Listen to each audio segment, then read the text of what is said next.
We will start. I'm already screwing up. We will start in about 4 minutes or so. I was just sitting here, so it's like I might as well just go live. My hair's doing this thing now. I need to get a haircut. That's the bottom line. So, yeah, someone in the chat's like, is there any newsworthy? This is Alexander Lopez. Is there any newsworthy of discussion today? No, nothing has happened. The funny thing is, though, like, Olay, I'm not sure if she even really follows the news cycle. She's sort of in a different, she's a defense attorney. She's sort of in a different, world in terms of what she covers, what she follows. So I'm sure there are some people on the panel that haven't really followed closely what's going on. And of course, we don't just do news on the podcast. We'll do other stuff as well.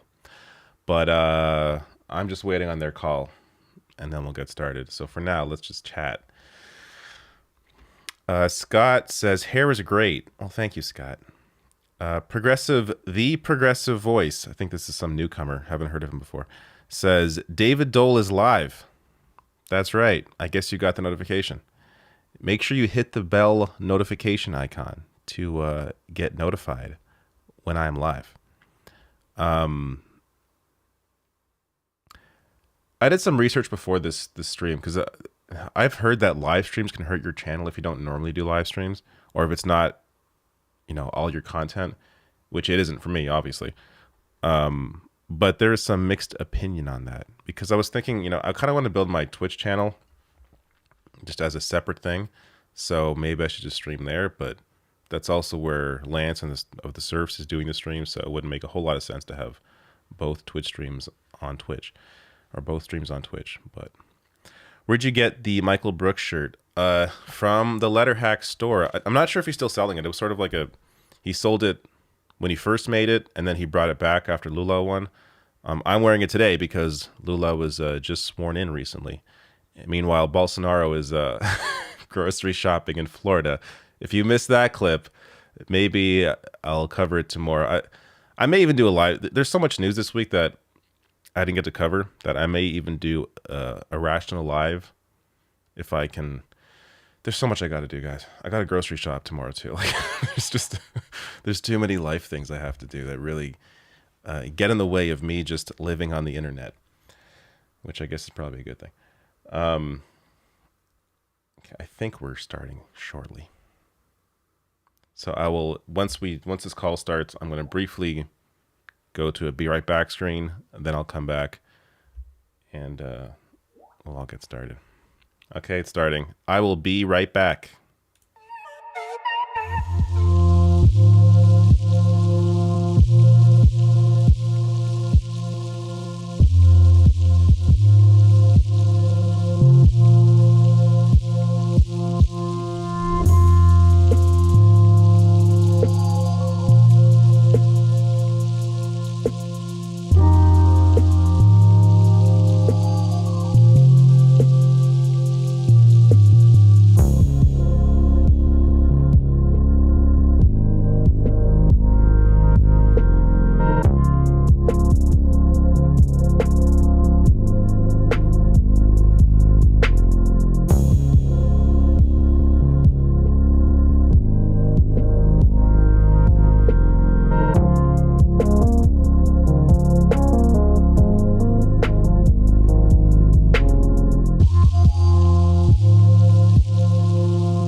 You know what? Maybe you know what? I might have known that because I feel like I've said Blair before, but you know I'd be fried. Lance, I literally just like the feds, Lance. I just ran you down. I messaged you just now, like, where you at? Oh, no way. I'm so sorry. I'm here. This is amazing. I miss every single one of your faces, by the way. Happy New Year. I haven't watched Happy New Year. I haven't watched the last Leftist Mafia because of my FOMO. Like, everyone's like, why haven't you watched it, Lance? And I was like, because I got FOMO. I wanted to be with all of my friends. Oh, so, yeah. Sure, you just hate us. That's why. Yeah. Yeah, it was a fun time. It was a fun time. Episode, but me yet. Not you being the perfect attendant. Like, okay. I also have perfect attendance. So do I. Okay, you too? Okay. Yeah, David too. Yeah. Why are we flexing like this right now? What's going on? We take this shit seriously. Right. Thank you. I never miss. Well, should we start by kind of like letting Rebecca introduce herself, since she is our very first guest? We've never had a guest before, but really? she's here. Yeah, you're our very first guest. Not the first guest of the night for both shows. Okay, yes, I'll introduce myself. Go ahead, Rebecca. That's you can do now. Oh, okay. I'm like, we're live now. Okay, great. Yeah. I don't know. It was giving me backstage. There's no proper format here. Behind the scenes energy. So that was like, that was a pregnant pause to see 3, 2, 1. That's what I'm used to. So, but my name is Rebecca Azor. I am a political journalist. I host a show on the internet called Like It or Not with, you may have heard of him, a huge political analyst in politics, especially in the digital realm. His name is Benjamin Dixon, and we host a show together alongside the best DJ in the land, and that is James Bubba Williams. And we talk a lot of politics, especially when the subject is related to specifically, and more importantly, Black people. And we also mix it up a little bit, and we talk about a lot of entertainment or other things that are happening in the world. I'm Haitian, so you could find a lot of international news, particularly about Haiti on there as well. So yeah, that's exactly who I am. You can find me sometimes on The Rising, chopping it up with everybody on there. And so yeah, that's a little bit about just me. Yeah. It's really good to have you. Yeah, I'm so happy to have you. I've seen Like It or Not. I've been a longtime fan of Benjamin Dixon because he has like some of the best foresight of anyone in politics. Like whatever he says, and he doesn't hold back, which I like. Yeah, but like 3 years later, it's like, oh, Benjamin Dixon was right about that again. Yeah. So I trust his instincts more than my own. So he's another guest who I want to bring on too. I love Ben. Okay, I will definitely get you guys together because I'm pretty sure he would love to be on as well. So yeah. Absolutely. Yeah, as Rebecca was my chosen first guest. Oh. I was very excited. Mike jumped in and Mike responded immediately. I love Rebecca. And I was like, great. Yeah, excellent. Because I had already told her it was happening. We're running it by y'all. Thank you. I feel very welcome here, especially, with Olay being here and, hearing that Mike is a fan of the show. That lets me know that in this space, we're connected in some way, shape, or form. And I love that. So, yeah. Yeah, I have parasocial relationships with so many people that don't even know it online. Not to say that I have one about anyone here, but like I feel like I know some folks that I've like watched for years. So it's nice to, it's nice to talk to folks. But there's so many crazy things happening this week. I don't know what you all wanted to start with first. I know Olay has a lot to get off of her chest. I know that there's the Kevin McCarthy nonsense that me and David have been agonizing over throughout the week. Lance, we haven't talked to you. Laughing over, really, but yeah. Yeah, laughing over for sure. Yeah. What do you all want to start with? Well, I was like, this is so wholesome. We're just, I feel like everyone's just giving each other like a wonderful blanket of happiness or something like that. So, do we want to continue complimenting before we start? Yeah, right. That's the show. It's the most narcissistic shit like ever. It's like, hey, I mean, does anyone want to say talk about anything, how amazing everyone else is for like 2 hours? I could use some compliments. I mean, but who's asking? No, I'm just kidding. I should have got high before the show. What the fuck am I doing? Listen, patrons only will do that. Yeah. Open your eyes. Open your eyes. I swear. I don't know what. God, if I do though, I just have anxiety. I wouldn't be able to talk. It wouldn't be a fun. It'd kill the vibe. I couldn't. One day. You got to find yourself a good mix, you know, some kind of, I don't know, CBD mixed with whatever percentage you need, you know. Like there's one weed guru out there in America at a store who knows exactly what will help you, Mike. I'm sure. As soon My as you nephew walk is a connoisseur. I should have asked him. I usually go for hybrids. I don't like sativa alone, but I could do indica or hybrids. But yeah, my nephew is a weed guru. He's pretty big on Instagram.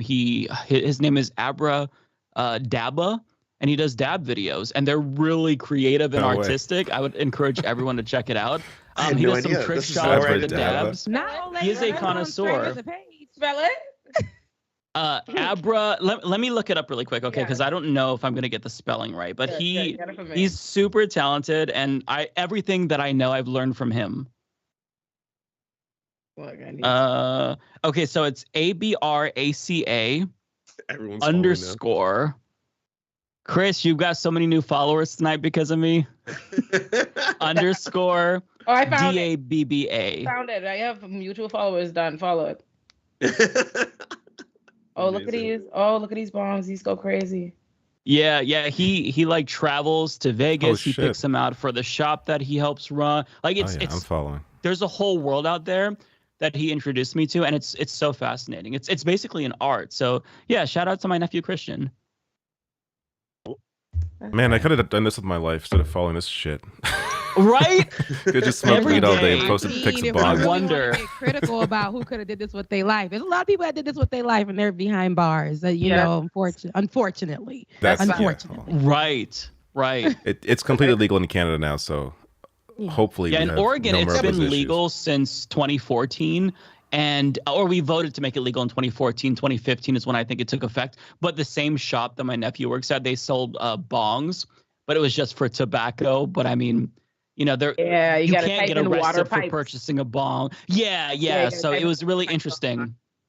Yeah, but David, we got to tell people who don't know this about Canada, like disproportionately in Canada, there's way more Indigenous people in jail for like marijuana and like non-violent marijuana offenses in the same way there's like disproportionately way more Black people in America in jail for marijuana offenses. And when they legalized marijuana, that should have been like a pass. That should have been like, okay, so now every single person here, you get out of jail because we have determined as a society this isn't a crime and that's fucked and you shouldn't be in jail anymore. But we didn't do that. And like that's the part of the story that fight's still going on. America does the same thing. Like, people assume, you know, when they legalize something, they go back and retroactively have it take place, but they don't expunge records, they exonerate nobody. People continue to serve their time, and it's an incredibly costly undertaking. But they often don't have any legal representation to try to pursue it. It is, you know, systemically unfair. It definitely is. I know I have family members and friends who are serving time, and then I have other friends who actually have opened up shop and who are thriving for the same thing that friends and family members are serving time or have served time for. So it's just disproportionate a lot. So it's so strange how there's these disparities. Like in some states you can't even have medical weed, but in other states, like in my state, you can walk into a store and buy an ounce. And there's a long line out the door sometimes. Like it's just so bizarre to me. And the culture changed around it too. Like the stigma around it was really heavy. Like mostly older people, they were very anti-weed. And then a couple of years after legalization, it just became a normal thing to where I was buying pot for like my in-laws and my mom, which was awkward and weird. But still, you know, it was like attitudes just changed immediately, which is very, very strange because it's been stigmatized for so long. Because they had to realize like all of the lies around it didn't come true. Like all of the claims of society's going to go to shit, all this stuff's going to happen, people are going to be dying in the streets. Everything was the same because people that were smoking it before were just still smoking it, but now legally. Yeah, I think that drinking is definitely more dangerous than smoking weed. Like people would get behind a vehicle. For the corporate job that I had, they would say you can get 2 drinks on your break, and people were getting the strongest drinks on their break and coming back to work And some people were getting high and getting in trouble for that, getting fired for that on their break. But they're coming back to do work. It might be a little slower. It might be a little smoother. It might be a little more calm. But other people were coming back drunk. And it's still legal for people to go on their break, get 2 drinks, drive back to the job site, and work. And I found that really hard to do for myself because I tried it. And then but for people who are, I don't understand why it's not. I think more dangerous. We hear about more drunk drivers taking lives than people who get behind the wheel who hit the blunt. Like that's.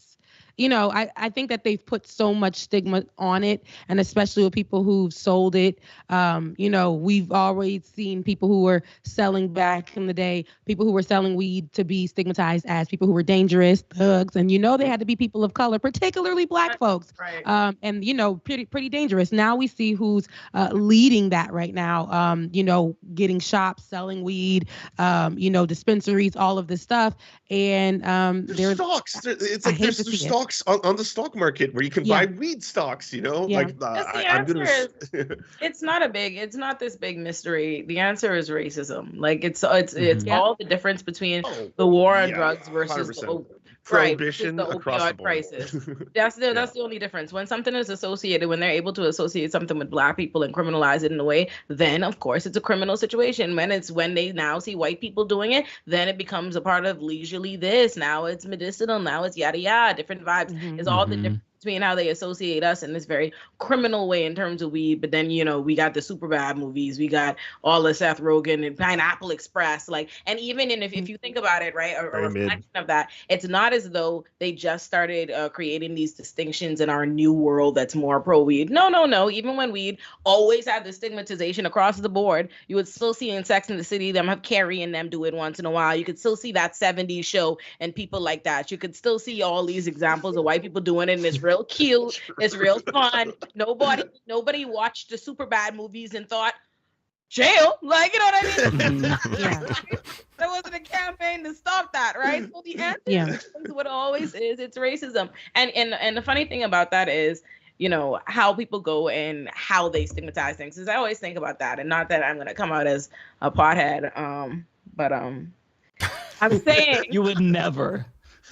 Right. What I'm saying is I always think it's interesting and not saying that because there are so many signs of, you know what I mean? Like, to me, I always think about that. Like, nobody knows about my one true love, right? But there's so many signs, but because they associate you with being such a serious working professional, it's a sad, all these different things they don't associate with the stigmatization of, weed.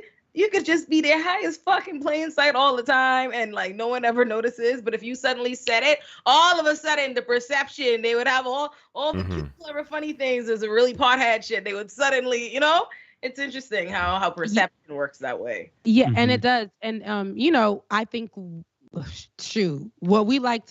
I like to perceive that a lot of these big corporation owners and Elon Musk and them, they're doing hard drugs. But they have rehab. We got jail. Black folks have jail. They have rehab and we have jail. They're doing hard drugs. They're abusing drugs. As some people are overdosing, all kinds of things. But for weed, people are doing hard time. And then for people abusing hard drugs, owning big businesses, they go to rehab. They get to come back out to their family.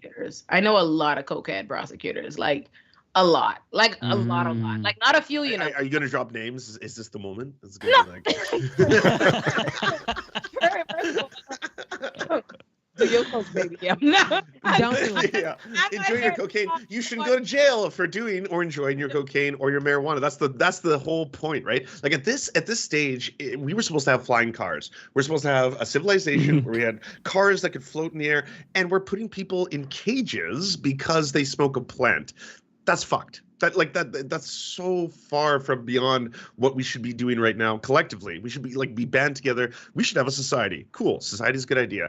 We probably shouldn't put people in cages if they smoke a plant. I would assume most people would agree with that, right? That's not a spicy or a controversial take. Well, like Olay said, it definitely is racism, right? Because people do smoke blunts that are white and can get away with it, but people who are black, same rates apparently. White and black people in America use drugs at the same rate, and yet disproportionately. It's 4 times the rate, I think, for black people in jail. And let me tell you something. As somebody who's been to a lot of white schools, I've been in many of a white environments. Like I went to school in Florida, then West Virginia, then Ohio, then New York. I've been surrounded by nothing but white peers, and then in nothing but black communities as well.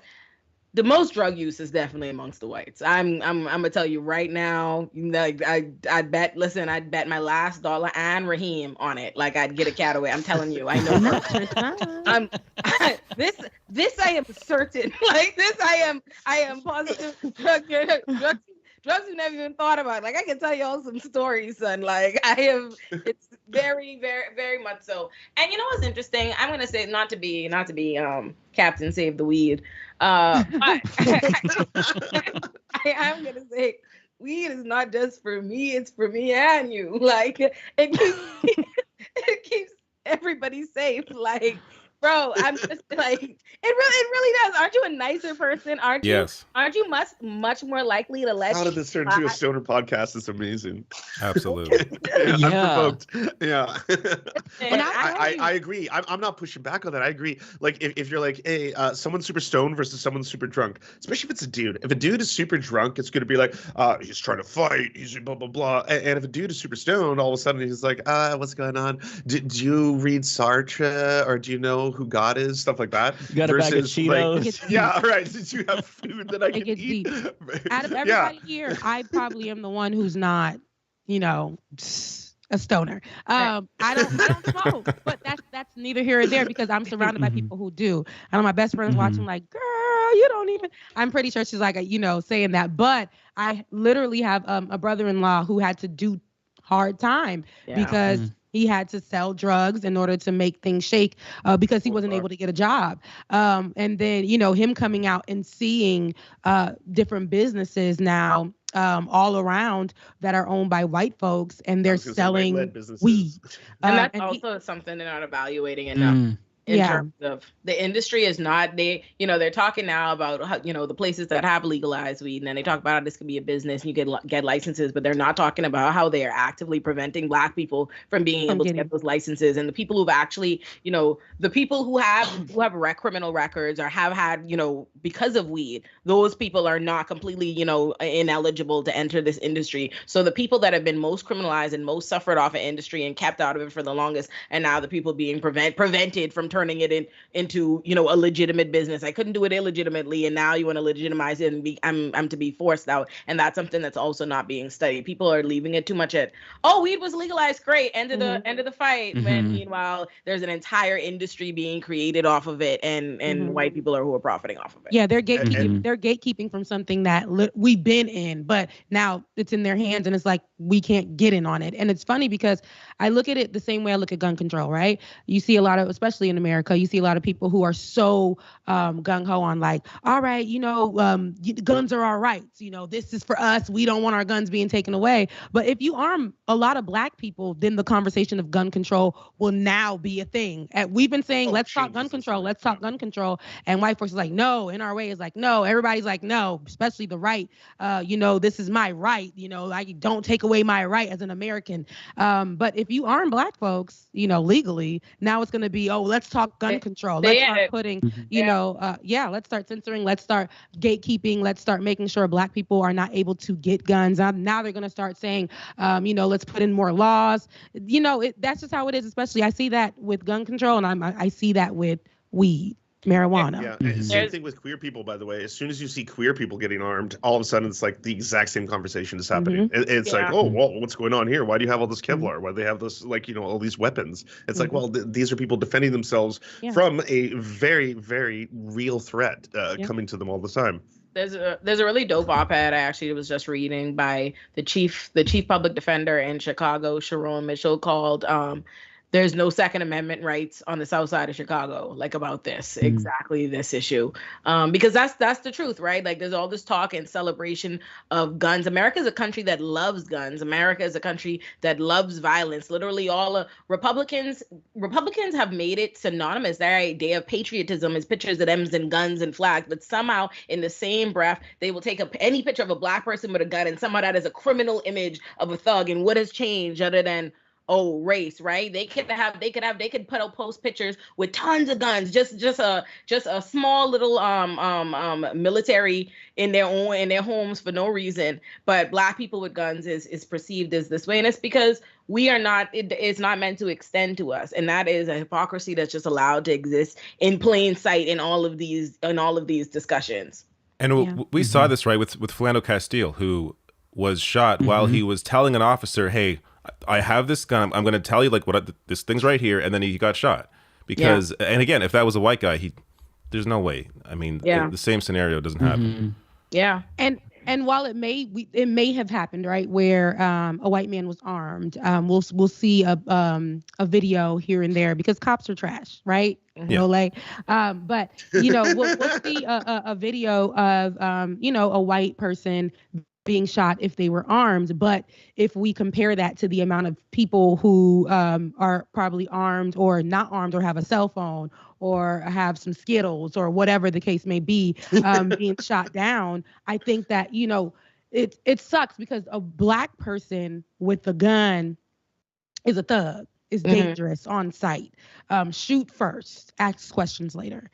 A white person with a gun may have a conversation. I've seen where white people are waving all kinds of semi-automatics, knives, everything, running up on police officers and making it out alive.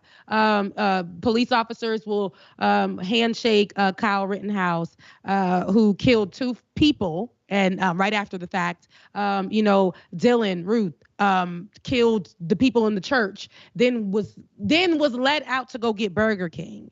Yeah. The guy who here in Atlanta who went to the different massage parlors and murdered people. And he said, the officer came out and said, "Oh, he just had a bad day." Yeah. I think, since you bring it up, an important point, people love they'll bring up, when you oppose police brutality against Black people, you talk about this issue. They'll say, "Oh, well, police kill white people. Police kill white people too." And I wanna pause on that.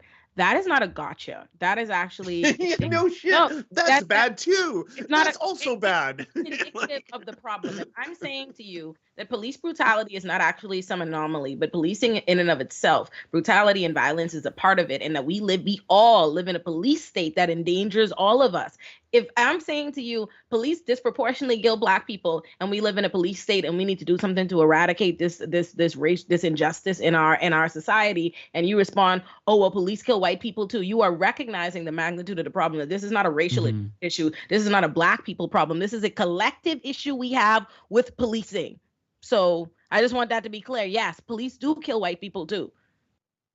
Because police be killing people. Police kill over 1,000 people. Police shoot and kill, that they admit to in the statistics. Police shoot and kill over 1,000 people each year. That's not who they kill in any other means. That's not who they brutalize. That's not who they paralyze. That's not who they're covering up. That's not none of that. That's just who they admit to shooting and killing. So yes, we live in a police state. We should also add poor people. Yes. Right. Absolutely. Homeless also people. Disabled people. If you're autistic and you're nonverbal, that's a huge thing. There was this sign that I saw that somebody posted. It was a photograph on Reddit saying that they had to put up a sign in their front yard for police that, like, my son is nonverbal and autistic. Wow. Please, and it's a couple of years ago that I've seen this, so hopefully I'm describing it adequately, but just to show that there was this assumption that their son was going to be brutalized because he wouldn't be able to cooperate fully and wouldn't be able to speak. It's just, I don't know. I don't want to pivot too hard here, but I don't know if you all saw, there's this GIF of Sailor Moon, and there's a scene where they're fighting the cops, and somebody re-subtitled it and made it into. We have to set this. No. The owners or the person who created it said GIF. So, but anyways, it was made into an ACAB clip of Sailor Moon, and you have to find it if you just, I think, search for a Sailor Moon ACAB. it's perfect for this conversation. But yeah. I think that's such a great point that Olay brought up about how like the white people who think it's a gotcha, who try to like discredit the disproportionate amount of black people killed by police. It's like white people also get killed by cops. Yeah, that's bad. They shouldn't be. And that's a real thing that you bring up, Mike. My so my baby brothers, both my youngest siblings, my baby brothers are twins, and both of them have autism, and that's actually the reason. Like all my sisters have eventually, I came to America first, and eventually all my sisters, continue, follow it and are in America, scattered amongst. But my brothers, we don't let come for exactly that reason, because there have been that happens. There's been that, and that's literally.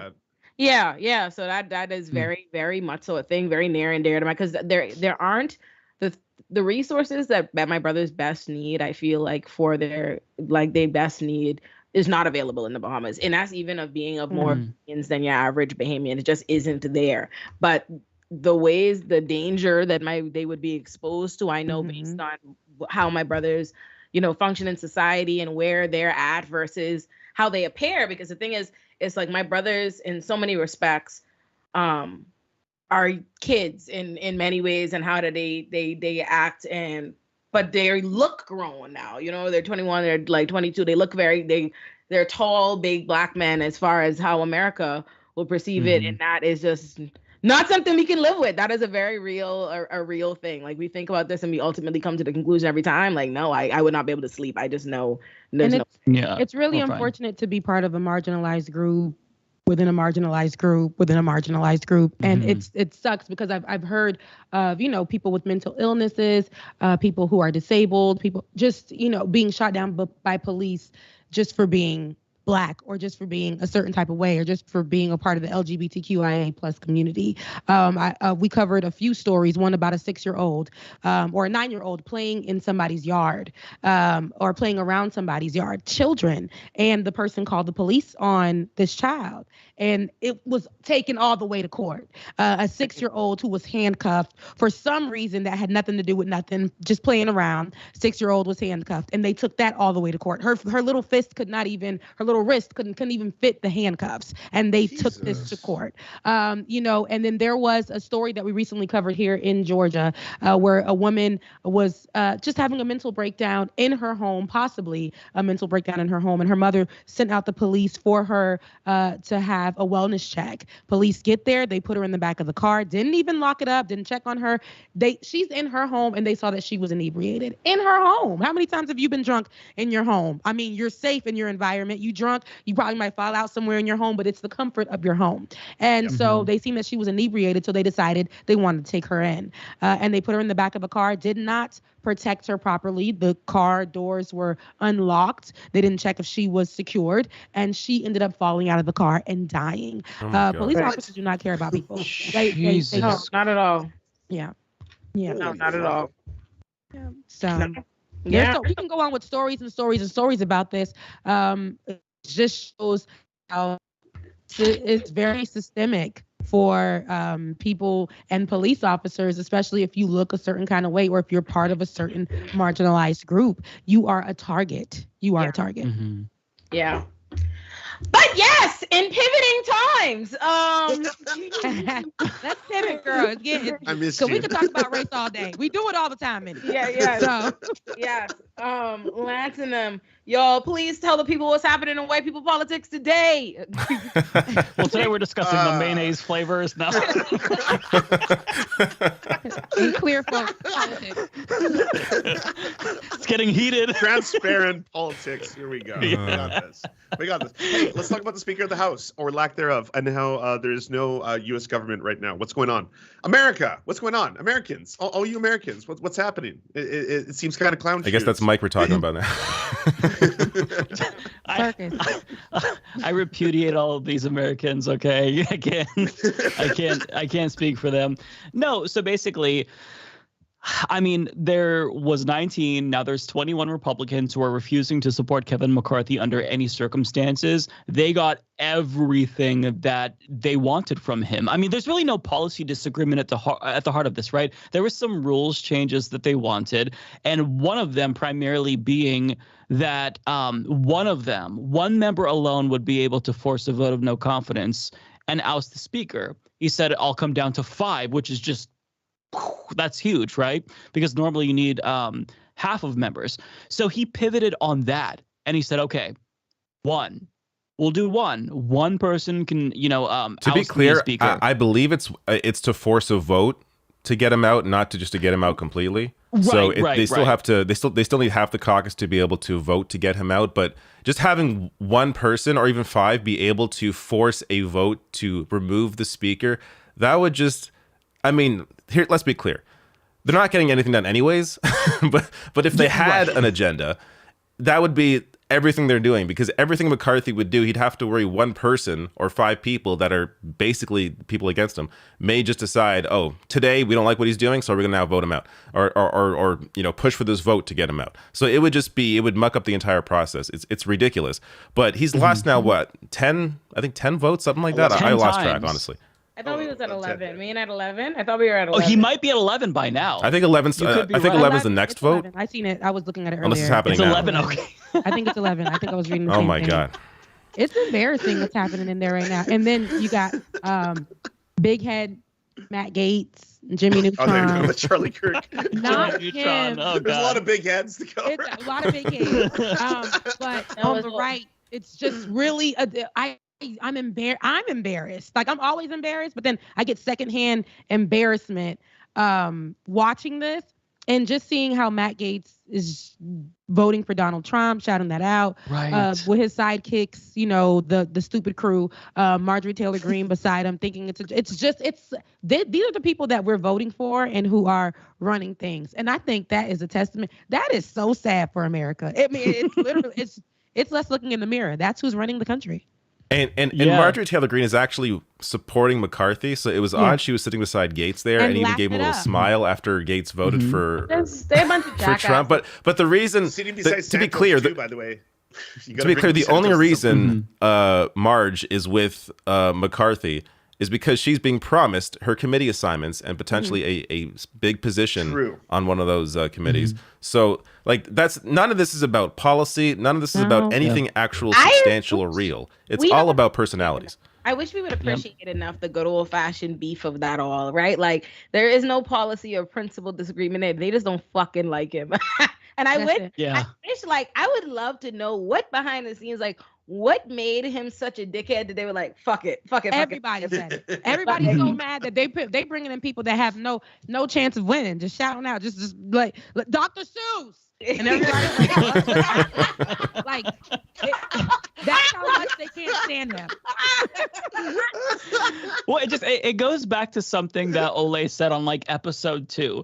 Their only politics is fuck you. That's their politics. That's literally the totality of their politics. And it works right now. Yeah. It is. Which is why Marge right now is losing support, because her support is based on the fact that she is anti things. So when she is for McCarthy, then all of a sudden, the gig's up. You can no longer. And there's no reason to support her now because she actually wants something. It's all their base right now. Everything. That entire side is insane. Haters. That's all it is. It's hilarious. So basically, the neo-Nazis who Marjorie Taylor Greene aligned with, they've all turned on her. So you have Nick Fuentes, a neo-Nazi, who is threatening to release some footage that he recorded when she was in the green room at his event, AFPAC number 3. And on top of that, you have Ali Alexander, the founder of Stop the Steal, who also supposedly has evidence that she committed crimes that he's going to give to the state of Georgia in a couple of days. So they are turning on her. And one thing that's hilarious is anyone who's supporting McCarthy, they're getting flamed now. And I don't know if this is representative of the full GOP base, but at least online, they're in lockstep with these 21 Republican fools. So I did a video today where I talked about the Hannity clip where he's grilling Lauren Boebert. And if you have one of those plugins to look at the dislike ratio, it got 22,000 dislikes and 6,800 likes. And all of the comments are just like, I can't believe Sean Hannity would grill her. Lauren Boebert is correct. And if you look at anything that Marjorie Greene says on Twitter about Kevin McCarthy, just, I thought that you were one of us. You sold out. They are getting flamed right now. So this has led to not just like GOP infighting, but the base revolting on anyone who isn't in lockstep with those 21.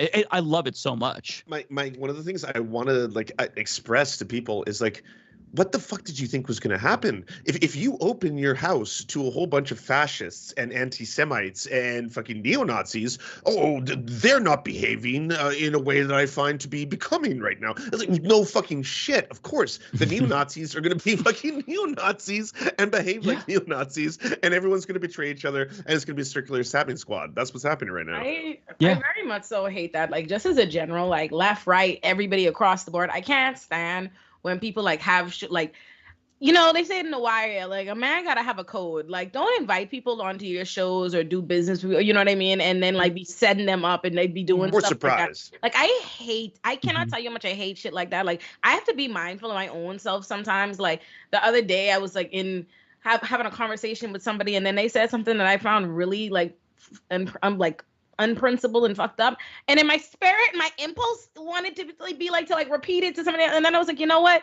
I don't want to begin the world of where people can't trust that, you know, they said something off the record or, you know what I mean? Like, I hate that. Like, just the whole act of, you invite somebody on, you green screen recording them. Like, what kind of fucking snakery is this? Like, we ain't no honor amongst thieves. Like, I can't. Like, I hate shit like that. I hate shit like that. That's how they function on the right. And like you said, it's actually amongst both. It's everybody. You know, I think it's very bipartisan, that kind of action. But with the right, you'll see people giddy with each other, supporting each other.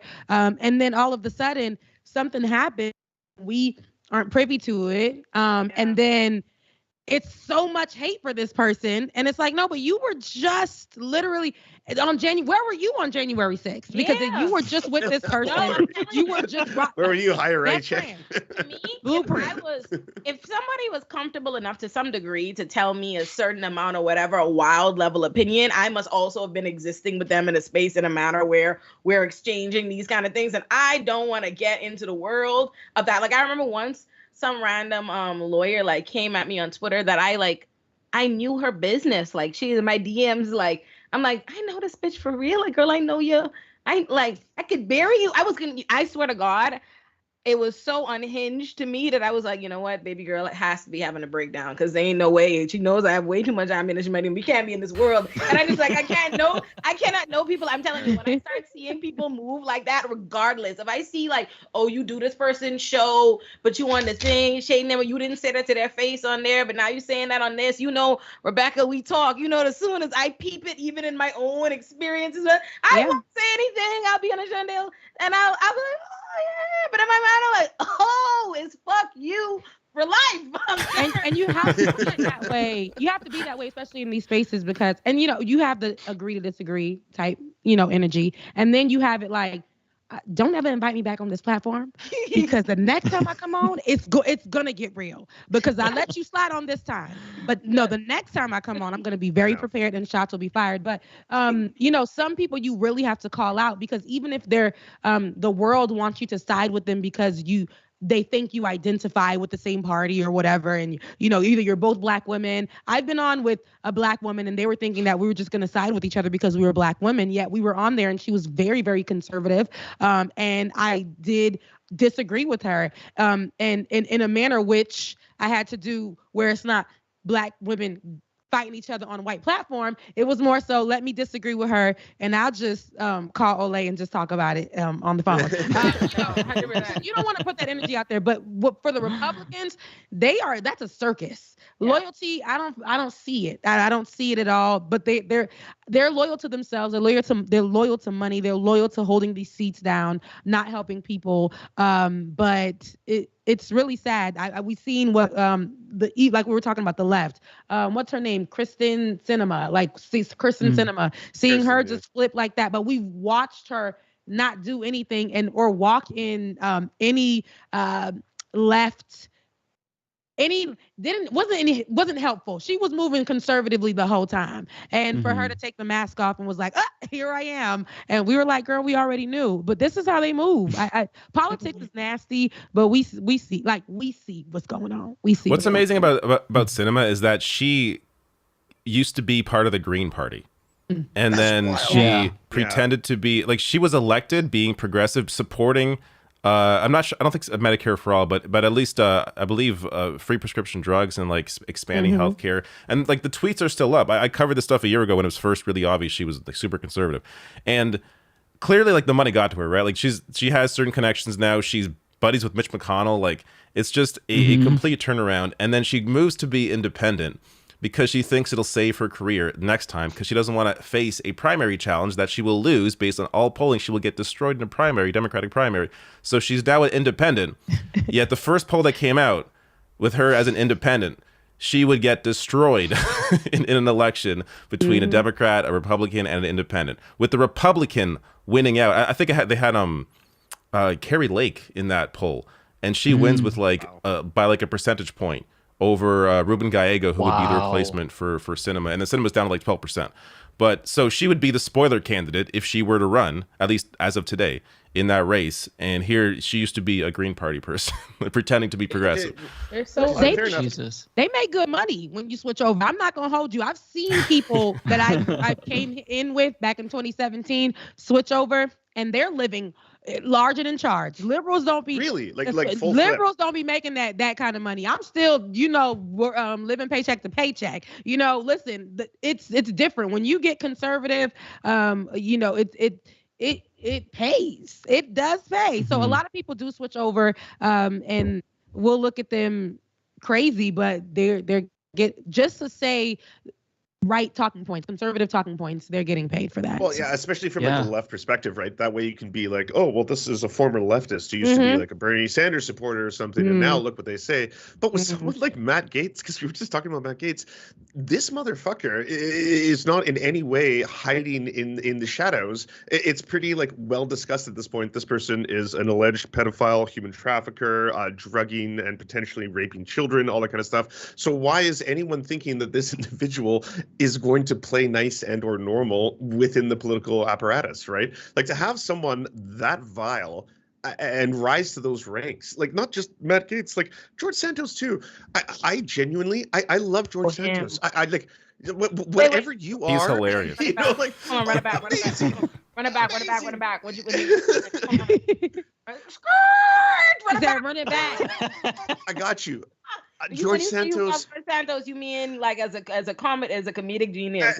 You're saying. Yes, as a concept. Like, holy fuck! How did you infiltrate the right or the Republican Party to such a degree? How did you climb the ranks? And you're sitting there and you're like, I'm the son of Ukrainian Holocaust survivors, and my mom died in 9/11. And it's like, that's not true. None of that's true. You just made that all up. You said that out as a matter of fact. But now that's just out there. Now everyone has to basically deal with this.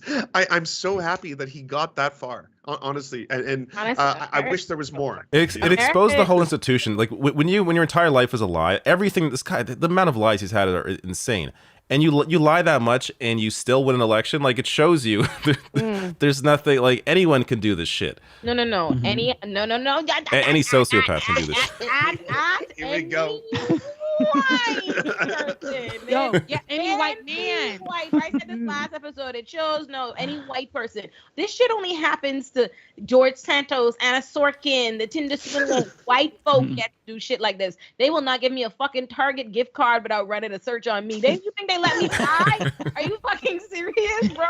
Like, you think I could be up here just telling tales? Just be like, oh, my granddaddy was fighting with Nelson Mandela. Yeah. My granddaddy. Like they will that evening as soon as she said it on Twitter, they already said a lawyer Olay is lying, or so what else is she lying about at Rikers? They would do this whole thing. I have watched there's a Reddit page devoted to a conspiracy that I was a bot at one point in time that I was making on my whole immigration. But you think they don't run up on me? The second most Google thing with my name is citizenship. What? They ain't gonna let me what? fucking lie. Wow. That is so fucked up. Oh my God. Number 1 is husband. Number 2 is citizenship. Oh, they're trying to see my number 1 is husband too. I love that. They want to see if she's taken or not. Is there a ring on? They want to see if there's some problematic man. You know how that is. They want to hold on. Let me see if she. My type. Like they can't wait to throw a white man accusation on me. So they want to Google and see if there's a white husband. They're like because they seen you online with a white man. And that was crazy because everybody was like, oh, she's talking about all this black, this and that, and yet she's with a white man. I literally had one picture with my white male friend. Nothing about it looked romantic. Nothing about it gave that. Nothing about it indicated that. It wasn't giving that. I was like, this is absolutely absurd. What's also wilder to me is that when people think I post my men, like I'm like, who was posting the man online? If he was that, if you seeing him, you wouldn't be. You wouldn't invite this guy to. What are you talking about? Like, what part of the game is this? You think I'm just gonna tell you? Like absurd, but yes, no, that's why they really want to know. They want to know if there's some problematic figure, something for them to be upset about. They can't wait to attach you to some man. You ain't got me handled for nobody. I have to bring it back to George Santos because I have the sense of humor of an 11-year-old, unfortunately. But did you all see the video of him sitting by himself on the house? And he takes a peek at the camera. He sees that nobody's looking. I don't know if he's looking directly at the camera, but you see the eye contact. But he looks around, and this motherfucker, no cap, digs his nose, and then tries to play it off like he scratches it, and then looks again, and then he rolls a booger on his fingers. No, he did not roll it around and play with it. No, like it was played. I did not see this. I swear to God. What? I actually didn't see this video. I saw somebody make the comment, and I thought they were joking. So I literally structured my whole show. I structured my whole show on Monday around George Santos just so I could play that video. I swear to God. And I even do an instant replay breakdown, like second to second of him doing. And there's a child sitting next to him because they're waiting to be sworn in and watch their parents get sworn in. The kid is being way more mature. He's just sitting there being really polite. And George Santos is the one digging his nose and rolling a booger on his fingertips. I swear to God. I love him so much. Look, let's be clear. Keep going.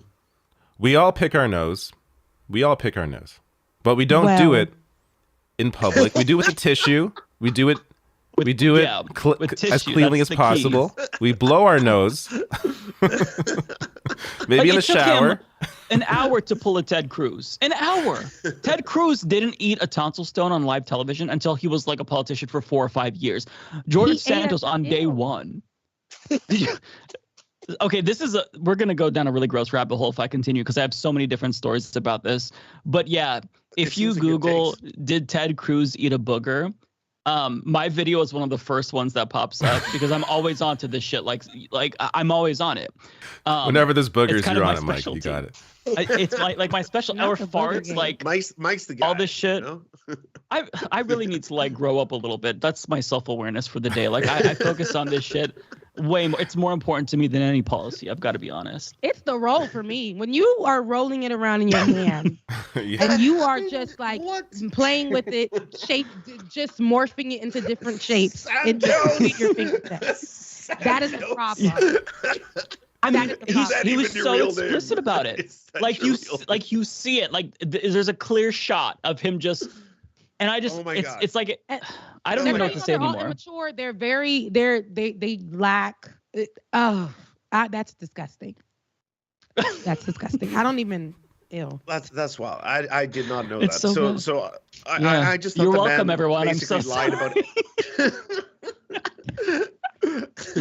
I just thought he lied about every aspect of his life, including how his own mother died on 9/11 and all that other stuff. But there's more. It just goes on and on and on. Like at what point? I just don't know the logical end to any of this. Where are we going to arrive with George Santos? It's like what because the possibilities are infinite. Rebecca, your camera's frozen. Is it still frozen? No, not for me. It's all y'all can works see for her? me. Oh, she's frozen for me. So then forget it. Oh no, I hope I'm frozen in a cute way. You talking? You never want to be in that freeze frame, right? You never want to. My face gets crazy. I do not do very good freeze frames. So I was doing some YouTube shorts for a couple of weeks just to kind of like mess around with it. I swear to God, every single thumbnail that it auto-generated was me soy facing. Every single one, 99.9% of them. That one? Yeah. The pointing So at the, oh, wow. One of my followers literally made a Wojak of me soy facing in response to that. It was beautiful, but it's just like, I don't know why YouTube would do me like that. I got a message in my chat from Parker here. Says, Rebecca Azor on Leftist Mafia. OMG, this is the most amazing thing ever. I watch your show, like it or not, all the time. I can't believe you're on here. Exclamation mark. You're welcome. Hey, that is all Olay. Look, that's all her. She really, wherever she is on this, how you can see us. But she thought of me as she always does, and I really appreciate that. She lights up the show when she visits our show, so I'm glad that she was able to bring me onto this platform with you all. It's nice to be here. I know that when we are on The Rising, we've never been able to cross paths except for one time, and I was there for 2 seconds. And so it's nice to actually get to be on another platform and chit chat with. They should let you two co-host together. That'd be great. They won't do that, but that'd be great. They won't. It'll never fucking happen. They only allow one smart person per month on a panel. And then that's it. So this would like rip a hole in the space-time continuum if they were both on at the same time. And then two like we have strong personalities, right? And so being there and having conversations and us, probably agreeing with most things and but talking about it in different ways. I like that about us because I love how Olay can really, she is a wordsmith, and I love how she can really hit you off the top of the dome, and I can pull out examples and I can talk about it from experience, and as a journalist, give you some stats or whatever. But while we're sitting there, they wouldn't like that because they want to see two people going at it. That's why they didn't have, I feel, this is my personal opinion, that's why they didn't have us on together. The Rising is very has to be what they perceive, what they think are opposite ends of politics. So if me and Rebecca are classified the same way, they're not going to have us both on the same. One of us was a conservative talking to then yeah, but also no. But also the audience hates both of us individually. Together there will be a mass unsubscription. They hate us so much because it's like in their mind. I've seen them have two conservatives. We're both Caribbean at that. And then so I know when I got on there the first time, or when I'm in any conservative spaces, I'll mention when I first got on The Rising, my story was about Title 42. And I was, at the time, it was Haitians Under the Bridge. And I had a cousin, who I was trying to get from under the bridge. And we were discussing that. And they were like, well, you go back to where you came from. You mutt, you this and that. And I've been getting that since 2017. Jeez. And so, Olay, she has an accent, and I think it's a beautiful one. But the people will just go off. Our nails is I could be saying something so profound, something that just means a lot, and they're like, "Why is she here with those nails? Why is she here with those nails? It looks like I'm." What is wrong with these fucking people? That's so weird.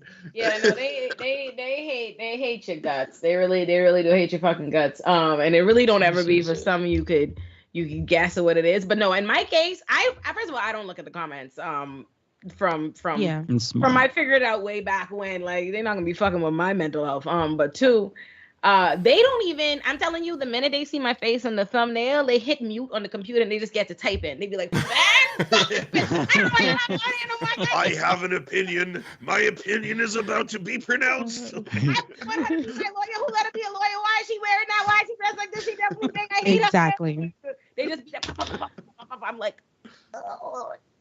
I suppose. Oh my God. Like, yeah, nah, they would never. That'll never happen. People, I get those comments.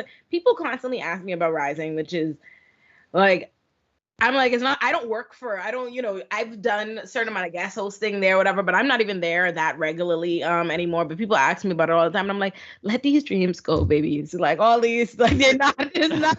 Just let it leave you. Literally just a couple of days ago, I got like a question on Instagram on my ask a question, and somebody said, oh, would you host Rising full time if they asked you to? Sweetie. Just that dream's not happening. Yeah, different dreams. And if they won't let you be yourself as I'm frozen, it's me. Yeah, you are actually frozen they now. Won't Oh yeah, let it did you, freeze for me too. Still not frozen for I'm me. just frozen. Yeah, you're good. You go to my stream. That's so bizarre. Oh. It's so weird. No, I'm looking at it live on YouTube and I see that I'm frozen. But yeah, they won't let you be yourself at all as I'm frozen. I hate this picture that I'm frozen in, but they won't let you be yourself at all. Let me match the energy. They won't let you be yourself at all. But you, and by that, I mean, you can be yourself, but they want you to be just that one portion. And I want people to understand that, you know, we're not monoliths. So when we're coming on there, there's a certain energy that we can come on. And I feel like if it's acceptable for the host to come on with that energy, we should be able to be allowed to have that, keep that same energy as well. What about like the breakdown? You know, when you see that like that chart on the right side, it's like I want to bring this whole kind of take. Like, is that something that everyone gets to write themselves? Like, what's like, on your radar? What's on your radar? That whole thing. So our radars, we write our own radars entirely on our own. There's no real I write them on my radars. I write it and I send it to them, and they put it up there. They choose the little things that they'll like tick off based on what points they think are your major I was points you're curious hitting. about that. Yeah, you can ask, you can, you know, clarify, or, you know, be like, oh, put that or something or whatever. But yeah, you write the radar in and of it on your own. You decide what you want it to be about. Okay. So, yes, that is the process. But yeah, people dream that. Oh, by the way, I was supposed to plug this at the beginning of the show. This reminds me, I am launching my call-in show, Tea Time with Olay, now. So every Thursday after Leftist Mafia, if you want to talk to me still, you should go over to call-in. I don't know how I would give Lance the links and stuff. I put the tweet. I don't know how anything goes, but if you go on my Twitter right now, I should be at the top of the Twitter, the link in my call-in. I'll put in the chat. Yes. And so we're going to have fun discussions about pop culture and politics and lighthearted and mass and jokes. And you can listen along live, or you can raise your hand and come speak to us. And so Rebecca is going to be my first guest host tonight. So yeah, nice. go subscribe to that. I'm excited. Are you going to put clips on YouTube? Because YouTube is like my main video watching. I should. You've got to launch a YouTube channel. I'm going. No, I'm in the people want it. I am in the process, just for the record. I'm in the process of developing a show, but I want to do it. I'm in the process. We are in the process, but I want to do it right. So it's coming, but in the interim, y'all have me here. Y'all have me. Okay. Yeah. Well, call in. That's awesome. Pretty cool. I need to download the call in app. Yeah. Maybe I'll call in. No, I won't. I won't do that. I'll let people talk. Like Olay gets on these platforms that I've never heard of, and I love it because she exposes me to them. Because you know me, I'm OG, and I'm like, okay, YouTube, Facebook Live, same, Twitter, you know, people just put me on the Twitch, and then there's another one that they watch our show on. And if anybody who watches my show who's watching right now, don't hate me, but I do know all the platforms, but there's this one that they just introduced me to about a year ago, and I'm trying to remember the name, but there are these different platforms that everybody uses, and you'll be surprised. It's like it's a whole crowd of people that will watch you from these different platforms. So Colin is my first time hearing about it, but I am happy to join you on that. And I'm proud of you because I've been saying, listen, girl, get your own stuff. If you ever, and how you are on social media and how people try to put you in a box, it's like, you're too amazing to be placed in a box. And I think that you deserve your own space to have your own conversations the way you want to, without it being watered down. So I'm happy for you. You're a boss girl. You should get that for yourself. Thank you, boo. Yeah, I wanted it to be fun. You know, I do a lot of, obviously, y'all know when I'm on the news, obviously, and very serious, and I can be very serious and pivot to that very quickly. But I like jokes. I like math. I like pop culture. I want to talk about other things. I want to not have to be, 190% like that at every point in time. I'm talking about the most serious of matters. And I do a lot of people's shows, and I feel like people will rely on me for their engagement and their jokes and their hype and their energy. And that's why I find out about these platforms. And I'm like, why the fuck am I keep getting forced? You know what I mean? I might as well just do my own thing. And I'm like, I'm already streaming on Thursdays with y'all anyway. I'm already up here on y'all saying I might as well do. I've been on calling this. That's fun. And I also love the artwork. I don't know if you've seen it, but it's beautiful. My artist snapped. I don't know if you've seen it. He did my hands. It's holding a little teacup. Hold on, let me just show you. Let me just show you all on my phone who's looking at. Oh, I think so. I know there was another artist that you said that you sent us. It was like an animation too that was going to do all of us. That is still happening. That's very much so. Okay. This is my tea time. Oh yeah, that's amazing. Yeah, Nice. my It college gives show. me, Nice. what is the movie? What movie? The movie with that the Peel guy made. Why do I know? Oh, not oh shit, not Get out. Rebecca. Get the hell God out. damn it, Rebecca. God damn you, Rebecca. But listen, and that's for all the right. I think that's for anybody who's hating on your stuff. We're gonna make sure we tap the teacup. Get out. Funny. Someone commented, they're like, oh, and you love purple too, because all my stuff is purple. And I left it. Yeah. Fun fact, I hate the color purple. Really? Is that Even the onesie? Pokemon like Gengar? Gengar, that's my Yeah. I do it. I love that. Purple. Yeah. And you said I got Bulbasaur over there. All out. No, so what happened is Bulbasaur? yeah, Bulbasaur was over there in amongst the plants. You see that on him? Oh, yeah, I okay. I see. Yeah. Okay. Yeah, I have Stitch down there from Lilo and Stitch. And then I have Grey Worm from Game of Thrones. I have 2 Prince Funko Pops. It's a party over there. I love all the nerdy shit that we discover each week in your your house. It's just so cool. Biggie Smalls over there. Except for you, David. David, it's always just like a green screen. We I never know. get any. I need a second Why camera won't you so I let can us spin in? it around or something. Why won't you let us into your nerdery? Like you gotta just drop some I stuff don't right because now. my nerdery is all over like the house. It's all over the floor. It's in drawers. I don't have it out on walls, but I should. Yeah. My nerdery is not like in my studio, but I'm kind of like David, where I have a bunch of nerdy shit everywhere too.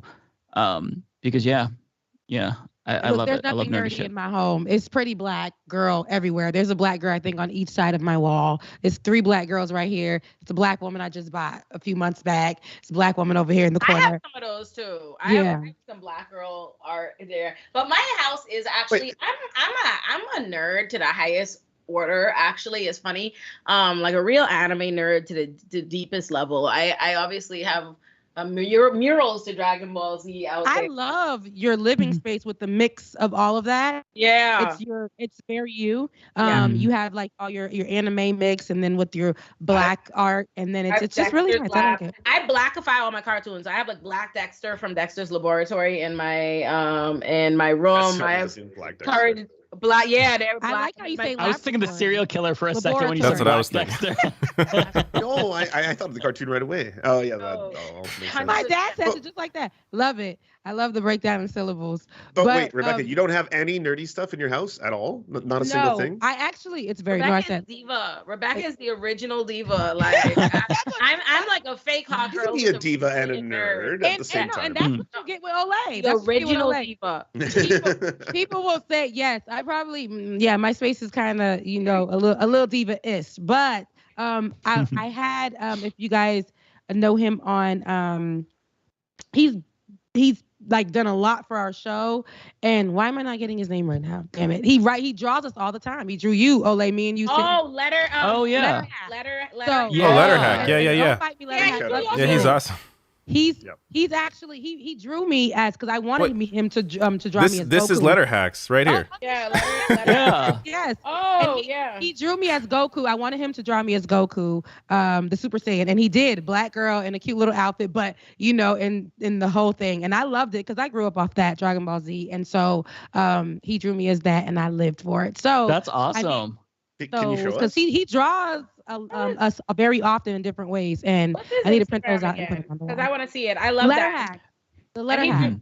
He drew me and Rebecca together. No, I appreciate something Stracking. Matt Strackbine's his name. Matt Strackbine. Yeah. Yeah. Yeah, he's great.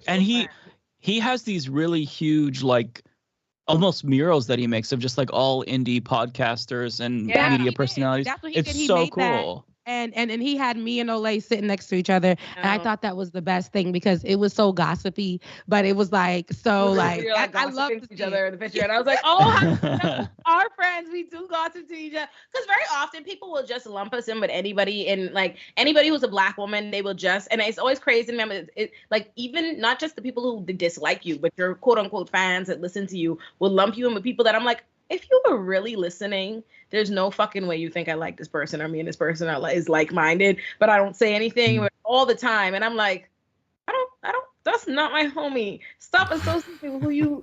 I appear on lots of shows, lots of things. Da da da da da. But I'm like, That's true. This is my homegirl for real. Yeah. Not even trying to fangirl. I've been in this space, like I said, since 2017. I've been doing this, and I used to work on a really big platform. I worked after that for a really big activist in the space too. And I've met so many people, and it's just weird in these spaces because you meet people and you're really trying to do the work, and they're on air and they're just trying to do the work. As soon as they get off, and I can't lie, I tune out too after the shows to kind of zen back in, because it's a lot when you're really trying to do the work. Yeah. But these people will be like, girl, please, I really like, nah. And I'm like, wow, I'm here. I'm thinking that people are so for the job, for the people, and then that's when I realized it's in both parties, in both parts, in both, all through the activism world, or all through the space where people are journalists or podcasters. It's just like people are not authentic as themselves to be. And I won't put anybody out like you won't put them lawyers out. But you know, when I met her, I'm like, oh, she is really about this. Her stories and policing, she has educated me a lot. So I'm like, oh no, I like this girl. She's very authentic. She's very true. So yeah, she's the homie. Right, go ahead. Also, can I give a quick shout out to the Letterhack, who's also in the Surf's chat right now. So hi, Letterhack. Hey! Everyone is praising you, loves your art. We love you. We love you so much. Love you so much. And every time I get into his stream, because he streams, I think weekly, and he streams new art that he's doing with someone else in this space. And it's a lot of us in this space. And if I'll come in, he'll be like, we have a celebrity in the room. And I'm like, stop it. He makes everybody feel like good. And I love that. I love how he draws us. I don't realize how many people are in this space until he draws those giant murals. And it's like, oh my God, there's like so many of us. What I want to know is how the people, like, who got left out, like, of this big ass thing with this many people. All the dipshits got left out. That's who. Like, anyone who's a dum is completely out. Yeah. Letterhack is good politics. He knows. Look at me and Rebecca. I love that. And he got it right. Yeah. I love how he gets the details. Like, yeah, I love it. He is an artist. And I hope he's sensitive about his stuff. That's and he why needs to sell it. I told him to sell prints, and I ain't seen no thing yet for prints, because I'll buy me one. Yeah, I would love to. If you draw me, if you're looking to make some money, put it in the background. If there's one commentator that gets pandered to, it's me. You draw me, sell it to me, I will buy it. That's why I'm saying I need to print out what he's done so I can put it on my wall, because he is everything that he's drawn of me. He's drawn me as in my culture. There's like a spiritual form in my culture of being a Haitian person, and he drew me in this perfect manner for my birthday, and I just felt so drawn to that drawing that he did. Oh, I ain't get all that. Letterhack. Because he watches and he sees how you are, and he just like he's one with you, and then when he sees the drawing, hold on, pause. No, pause the track. No, shh. Everybody, quiet. Who among us? Who else among us has any individual portraits by the Letterhack? No, shh. Everybody better back. Did y'all get any special? I think I have a few, actually. Just want to see. Damn it, David. I have one too, yeah. Do y'all got one? So fuck me then. So fuck me. It's fuck me. He got one of you. No, he did one of you in pop. He did this pop culture one where he had you on there. I seen it. To be fair, you're fairly like new on the scene in terms of like a lot of us here have been doing this shit for like 5 years. Yeah. An offensive statement. No, I'm not going to let you Letterhack. He has drawn you separately a few times. I think like two different times. He got you in the pop culture one, and I love the way he drew you in that. So you asked him to send you that one. Okay. It's the friendly and stuff shade. Okay, that is. But to be fair, Olay, like you kind of like, at least to me, I found out about you in 2022 when I was reacting to you on Rising. I'm like, who the fuck is this who's smart on Rising? But then like you blew up so quick to where we are like however long it took us to like get to the platform we are. You blew up so fast. She was on my show one day, And I was like, girl, you booked and busy. Can we get you on? Can you schedule us in? Because she was on my show one day and like we were like, let's keep getting her on. David, our producer David was like, there's this girl. I saw her online. I mean, she's not anywhere else right now, but I see her on this law show. And we got to get her. And I was like, okay, let's bring her on. And then the day she got on, I was like, no, this girl is the truth. And then, I mean, like, it wasn't even like 3 hours later. It wasn't even like that. She was out of here on 17 different other platforms. And I said, listen, one thing about it is I love to see other people winning. And I loved it. I loved it for her. And I was like, girls, just schedule me and pin me in to on one of these days to come back on the show. And yet, where's my right? John Oliver did happen, and the Breakfast Club did happen, and that's right. My yeah. Where's my comic, the Letterhack? He's still Look, in the chat. Letterhack, just do one. Just do a personality drawing for her, and he'll probably do that. I know he listens a lot. Oh, so he will. I'm pretty Yeah. sure on It's this coming. next live that he does, it'll probably be a personality shoot or a drawing for Olay. That's so funny. I'm an out and proud Leo. Okay, I very much love. Look, you see me being a Taurus, like, okay, girl, it's gonna happen. I love being thought about. I can draw you, Olay. I'm somewhat of an artist myself. I drew Trump in 2020, and that was the first drawing that I did since I was a kid. That shit is the funniest fucking thing. Like, I drew it and I was completely sober. I laughed hysterically for like 10 minutes. I have to find it and I'll send it to you. Yeah, People know what I'm talking about. Maybe the chat can find it. It's my Trump portrait, and I'm gonna do one of every single president. That's gonna be my like contribution. For some reason, you just reminded me of something like totally unrelated, but I had meant to bring it up episodes ago. And suddenly, y'all know Lance and David didn't watch Degrassi. I don't know if it was David too, but I know Lance didn't. I think it's David too. Y'all know that shit? Do y'all know those Canadians did not? The 80s Degrassi. Mike, you're American. I'm just gonna let you slide. Okay, thank you. Lance, but Canadians have no excuse, right? It's like, you know how you sick lose I your was? passport if you don't know that shit. You know how hype I was? I was in my house watching videos about Degrassi compilations and Degrassi reviews. And there's a character for all you cultured people who watch Degrassi. Please let there be some cultured Canadians on the streams and people who watch Degrassi. You remember Jay? Who be at the ravine giving Emma the STD, who was dating Manny? Jay. Don't Lance. Don't that look like Lance? Terrible. Don't that look like Lance, evil twin? I'm watching and I'm like, oh shit, this looks just like Lance. I go rush into my DMs to DM Lance, like, Lance! Yeah, I was like, I have no idea what you're talking about. I was like, I know I'm gonna lose my Canadian passport by admitting that I don't watch Degrassi and that it actually made like Drake's career. But yeah, I don't know who that is. Well, I see. Okay, so I think that Olay is gonna have to we're gonna have to meet outside about this one because you didn't watch Degrassi either? You didn't watch Degrassi either? I don't understand. It's like it hurts me. Okay. I feel like there's a lot of judgment in these eyes. You act out with disappointment, but then disgust, and I just don't understand the like the lack of understanding and support I get in my life. Like, y'all just have to understand. Like, I'm ready to shed tears. Like, no, we were disgusted, and that's why I couldn't answer that. My white best friend just texted me in caps lock. See, I'm not the only one who doesn't watch Degrassi. I'm really okay.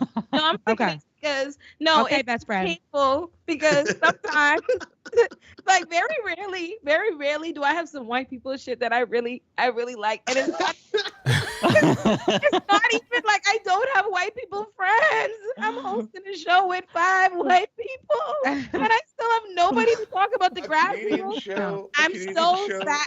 Yo, can I tell y'all? Can I please? Because maybe there's someone in the audience who will feel my heartbreak. I need to tell. I'll be right back. It's been on my heart for months.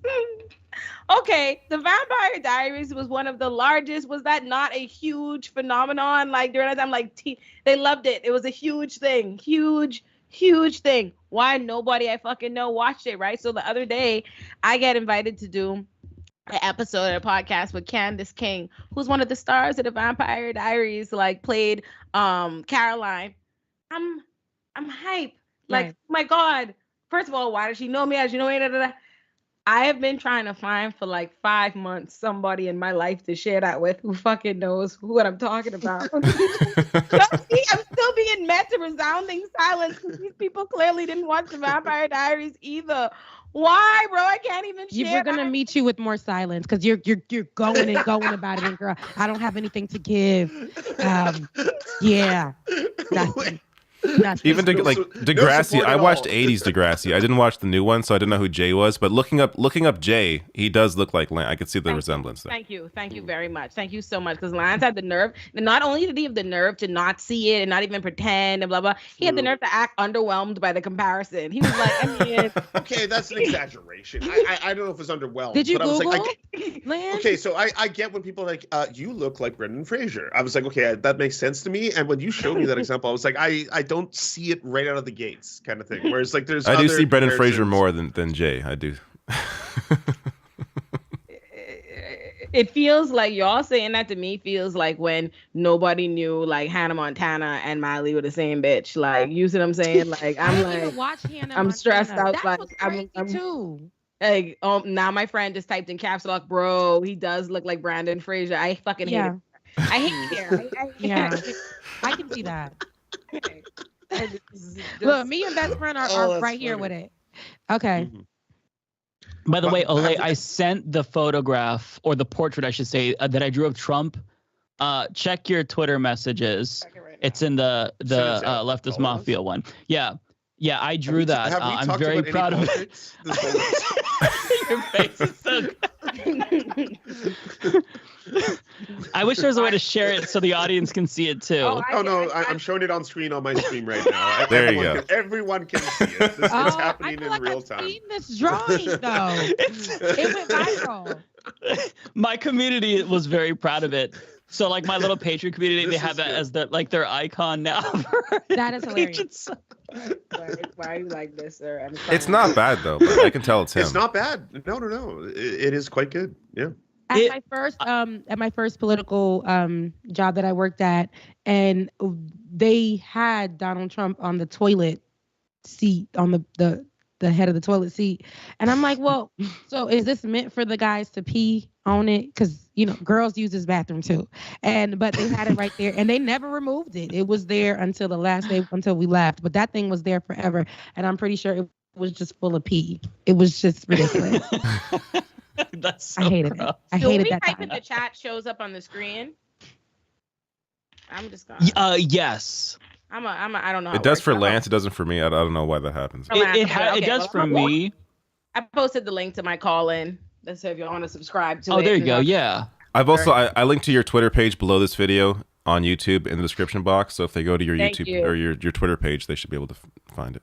Yeah. I do the same. I try to link to everyone's link tree or like their most biggest platform on like whenever I post the VOD to my YouTube channel. So I'll add Rebecca as well, of course. But I always try to keep you all in the loop so you can follow others as well. And by the way, I saw a couple of comments. I just want to let everyone know that Matt Bender will be back next week, and Blair was having issues with, what did you say, Olay? Like her internet was out? She just moved, and so she doesn't have internet. So she doesn't even have it yet. Yeah. So she'll be back too. So there'll be some weeks where like some of us don't come on, but I think that bringing on guests is a good way to kind of like fill in the but Olay comes on all the time. She's gonna be in perfect. Thank you. She's gonna be perfect. Thank you, Rebecca. Thank you. I'm never gonna miss.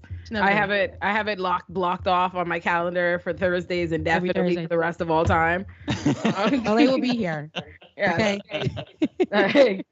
For all the people that cannot stand me and literally wish I would talk less, I know they just now are like, oh fuck. No, girl, I think they're gonna want to hear more of you. And I think, if people follow you, if they follow your Twitter, anybody who follows your Twitter is just like, yeah, it's gonna be a good show. Listen, that's why tea time. I let people talk. Let me ask you a question. Like with any of you guys, how do you respond? Because Olay does it where I'm like, girl, you got the time, honey, and you have the words, you have the ammunition. I'm tired. People be coming at me, and I'm just like, get somebody else to do it, and it's Olay. Olay is the somebody else who's gonna do it.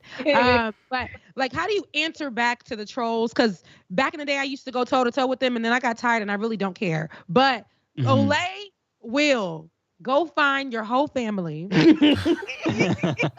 She won't post all of them because that's doxing. She'll be right at the tip, and she will really disrespect every single person, even somebody's unborn child. I be talking about crazy. It gets crazy on there, and I'm like, girl, it's like a movie. It's just crazy.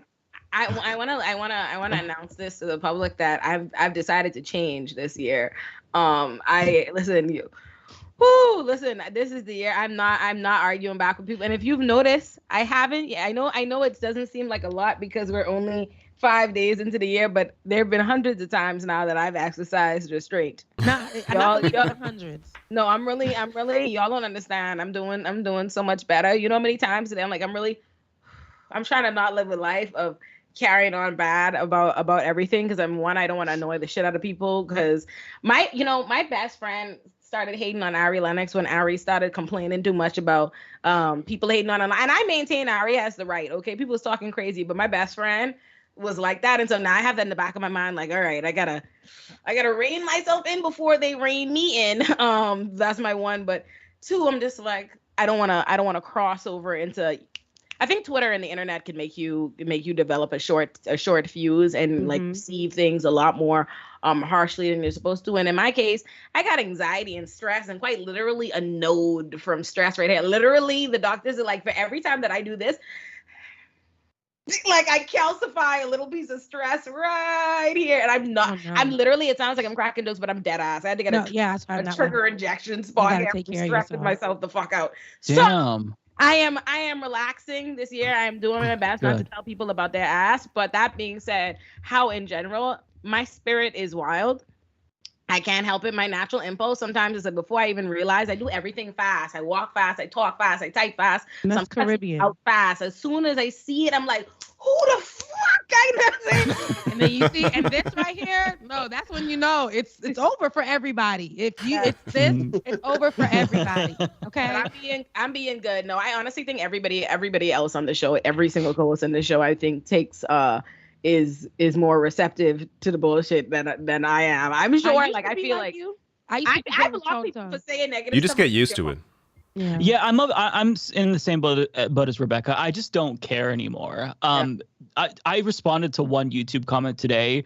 I don't even know why I looked at the comments, but I looked and somebody was like, "Huh, it's funny, Mike didn't say this," and I just posted the link to me saying what they said I didn't say or talk about, and then they responded, "Yeah, but you didn't do this." I'm like, "This is why I don't do this shit." Like, they won't be happy. Will ever be good for people in this space, and I realized that in the beginning when I first started doing it. It's people will talk about what I have on. People will talk about how I'm talking. People will talk about the way I may stutter, or sometimes my accent comes out, or if I'm saying or you, because I like to say you know, and they'll hate it. They don't like it. They want me to speak in a certain way. Then they want to take my degrees away from me. She's not educated. Why is she here? What does she do? And I think for me, it's like you can just Google me, or you can. I don't care. I don't give a damn anymore. But back in the day, I used to be like, you and your mama so ugly and and I used to just go in and I used to just go and we'll go for days. Like it's a month down the line and me and this person are still going at it. And I'm like, at this point, no. Oh, no, I'm not gonna block you. I'm not gonna block. I mean, I'm not gonna run on with you. I'm just gonna nuke the place. That's something I've had to as a human being in general. That's something independently of life I had to like work out in therapy. I realized like because my therapist figured this out a few years ago, but because I will not draw boundaries, I will just in my mind think I'm constantly giving this person grace, but they don't know that. They don't know the problem in my mind because I'm exercising so much grace. So but at the time I do decide to say something or whatever it is, it's like, oh, okay, boom. There's no, I don't do like a confrontate, like, oh, let's work this out, like this, discuss, da-da-da-da-da. I just immediately, I'm like, let the chopper sing. You have me. You have had. And so I go outside, and it's very like, what you say? And then they hold you to that. They hold you to that person instead of they don't. How incredibly intelligent you may be, how well spoken you are, or whatever. Now they're coming at you, calling you all kinds of names, and you're not saying anything. You're not doing anything. They're sending you DMs that are disrespectful. I've had a whole YouTube devoted to me about my nails and all this other stuff, or how I looked instead of what I was talking about. And it was really important what I was talking about. And the that news clip that I was talking about actually had like over 1 million hits, but the person didn't give a damn about that. They were worried about what I looked like in my nails. And they had a whole YouTube devoted to that. And all the people in the comment section were joining in on it. And that frustrated me. And it can wear and tear on your mental. It can definitely do that. And I was ready to go toe to toe with everybody because that's how I used to do it. My mouth used to be, I didn't care. But then I felt like at a point in time, I'm like, none of these people are really paying my bills. The world is effed up right now. Every time I get off of here, somebody else is dying. I am just tired. I became depressed. Like you said, it wears on your health. And like your therapist and your doctor were telling you to slow it down. It's natural in you. I already see that. That's your demeanor. It's natural in you to go off. But yes, I want you to be healthy. And sometimes this whole thing that everybody is doing here, we have had days that where it's probably almost taken us out. And it fucked with my head when I first started. If you go back and you look at the first couple of videos that I posted to YouTube, like I had like my family was always poor. And so I didn't have nice clothes. So I bought like a $5 shirt from Walmart with a button up and like a little tie. And like, I swear to God, this is the second video I posted.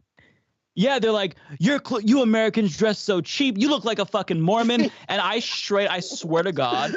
So if you look at my teeth, I had really crooked teeth. I got braces because of YouTube comments. And because they like gave me a fucking complex. And I never thought about that.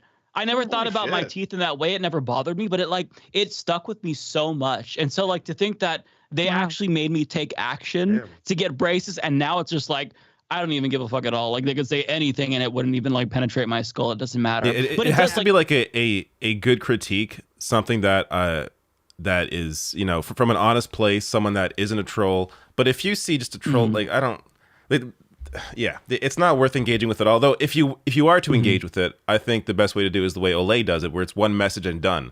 Like don't get into a back and forth because then that's just a lot of work. Like it's just not worth it. It shows that Olay is alive inside. I feel like everybody else is dead inside. No, Olay is alive inside. She still got it, and she's dead. Listen.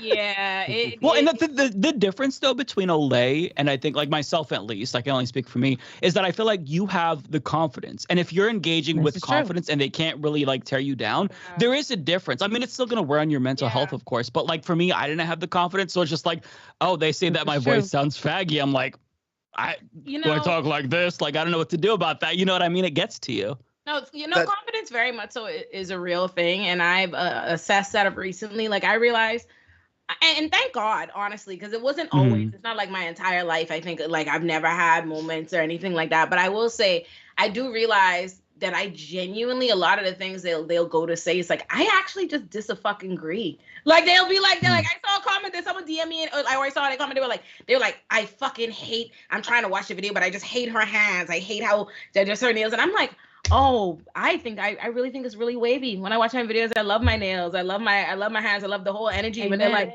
oh, I hate how you talk. I just actually disagree. I'm like, the honest to God truth is I would like me if it weren't me. If I was somebody else, if I would watch it, I'd be like, I'd like that bitch. So I'm sorry, that's you can't make me dislike me. I'm like, I fuck with, and I just also don't hold myself to a standard of perfection. I think like there are things that women, I feel like, there are a lot of complaints or general things you'll see, like when you watch Mean Girls and all the girls are like in the mirror, like my pores, my this, my blah.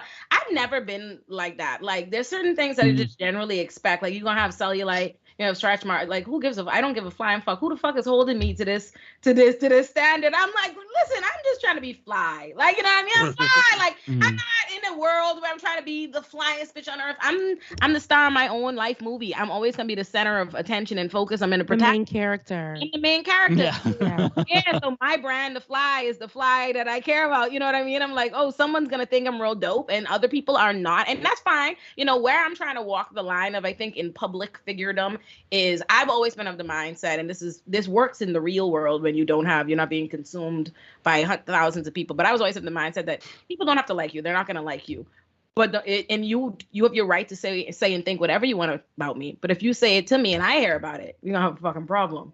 That's always I give it up. But now with media, it's like, oh, I can't fight the whole in it. I mean, I can, but that's not productive. Yeah.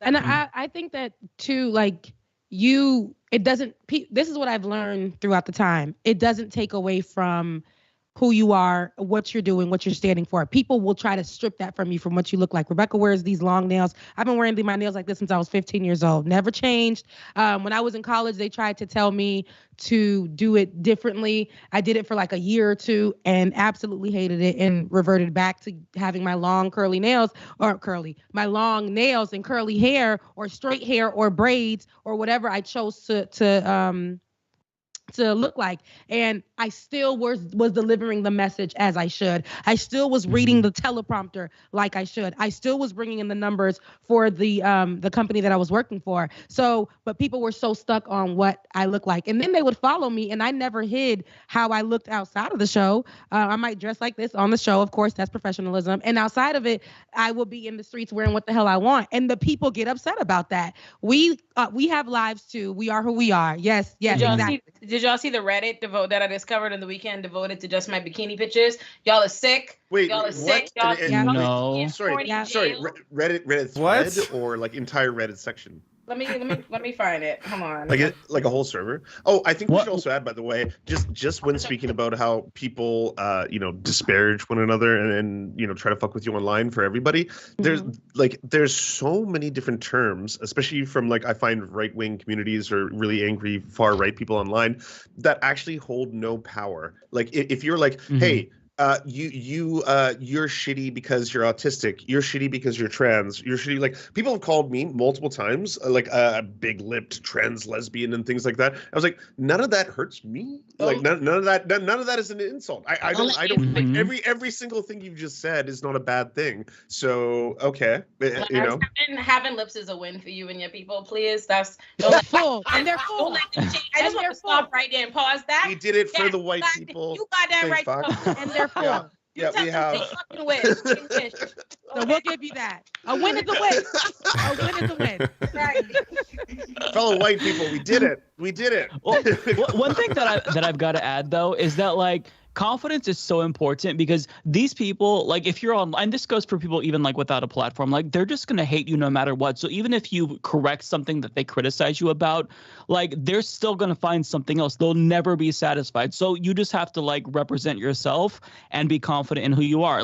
That's something that you learn over time of just building thick skin. At first I was very much trying to be professional, and I was in this phase where it's okay, no, I got to be as professional as I possibly can be, as proper as I could be. And then it's just at some point you realize that there's no rules to this. I got tattoos and shit during my tenure as a podcast host. Fuck professionalism. You have to be confident because you're always going to find people who criticize you for something. Even if you are as confident as you can possibly be, they'll find something. So you just have to ignore it. That's and I think not let it get to you. Confident doesn't take away from your right. To me can go hand in hand. But people, because society, and when I first came up in news, I was doing television news, local child, and so you had to look a certain kind of way. You had to wear the black, those stupid flats, those stupid flats from the early the mid 2000s. I hated those shoes, but you had to wear those, or the pointed toe shoes and a blazer because you wore a blazer to the club and you wore a blazer to the job. But now I feel like we have the freedom to be who we are, and it doesn't we're not going to come out here and just be naked on the screen, but we got the freedom to wear what we want, and still be educated and still speak professionally and still do what we need to do. So absolutely. I find that my narrative is whatever I say it is. And also there's something to just doing. At the end of the day, if you just do it and go about your fucking business, is done. If I don't read these YouTube comments, they never happen. They have no bearing on what it is. Whoever it is, just nothing is really, people say what they want. I've seen threads and my body has been viral tweets of discussions of them dissecting. I don't look like a lawyer. I don't look like this. Blah, blah. But I'm and nonetheless, I continue to do all that shit. All of it. Not a one thing has been interrupted. So if you just do you, what they're going to do about it. Also, I found, let me show y'all that this, hold on. The Reddit thread. Let me just, I have it muted. You're just going to see, they just, purely just a whole thing of they're just gonna. There's an entire thread. I mean, but she body it makes you uncomfortable because she's outside of being a lawyer. Internet, stop being weird. God damn, what is going on? They're fans. They love it. They love her. Okay. Okay. Oh, then whatever. Who that cares? changed. Okay. This is just horny jail hair. They're not. Okay, that changes it because I thought that they were like talking shit. You know, I thought this was that was what we were talking about people talking shit that about was you. originally. I thought you were like, yeah, here's the worst Reddit But thread I love that for Olay because see, this is why I say it's so different. It's so different. It's different times because back into 2017, 2015, and things like that, when you were coming up, you'll get like penis pics and all of that coming at you, and even women or whoever just coming in and coming at you, telling you all kinds of things, and then you'll get, like I said, people saying racist people calling in and leaving voicemails on our line and saying stuff like, "Ben, you're a terrible person, and so was that girl with you. She's kind of hot. I'll have sex with her, rape her, have her, and kill the kids, but." Still, you guys are. This is what they're saying. This is what. Yeah. Wait, what? So that was. I get some DMs like. No, wait, what? And so this is that time where they definitely say that. No, first of all, they still say that. They made people are so fucking. They're like creative in their fucked up behavior. They're like, I hate everything that comes out of her mouth, but I like to look at her. Like they'll leave those. Oh my god! If she'll, we'll see. We like to hear her on mute or oh, those nails, hate those nails, but I would like to see what they feel like. Weird, and they'd be the conservative ones that hate you, but this calls for weird. A dick pic, it's right? Scary.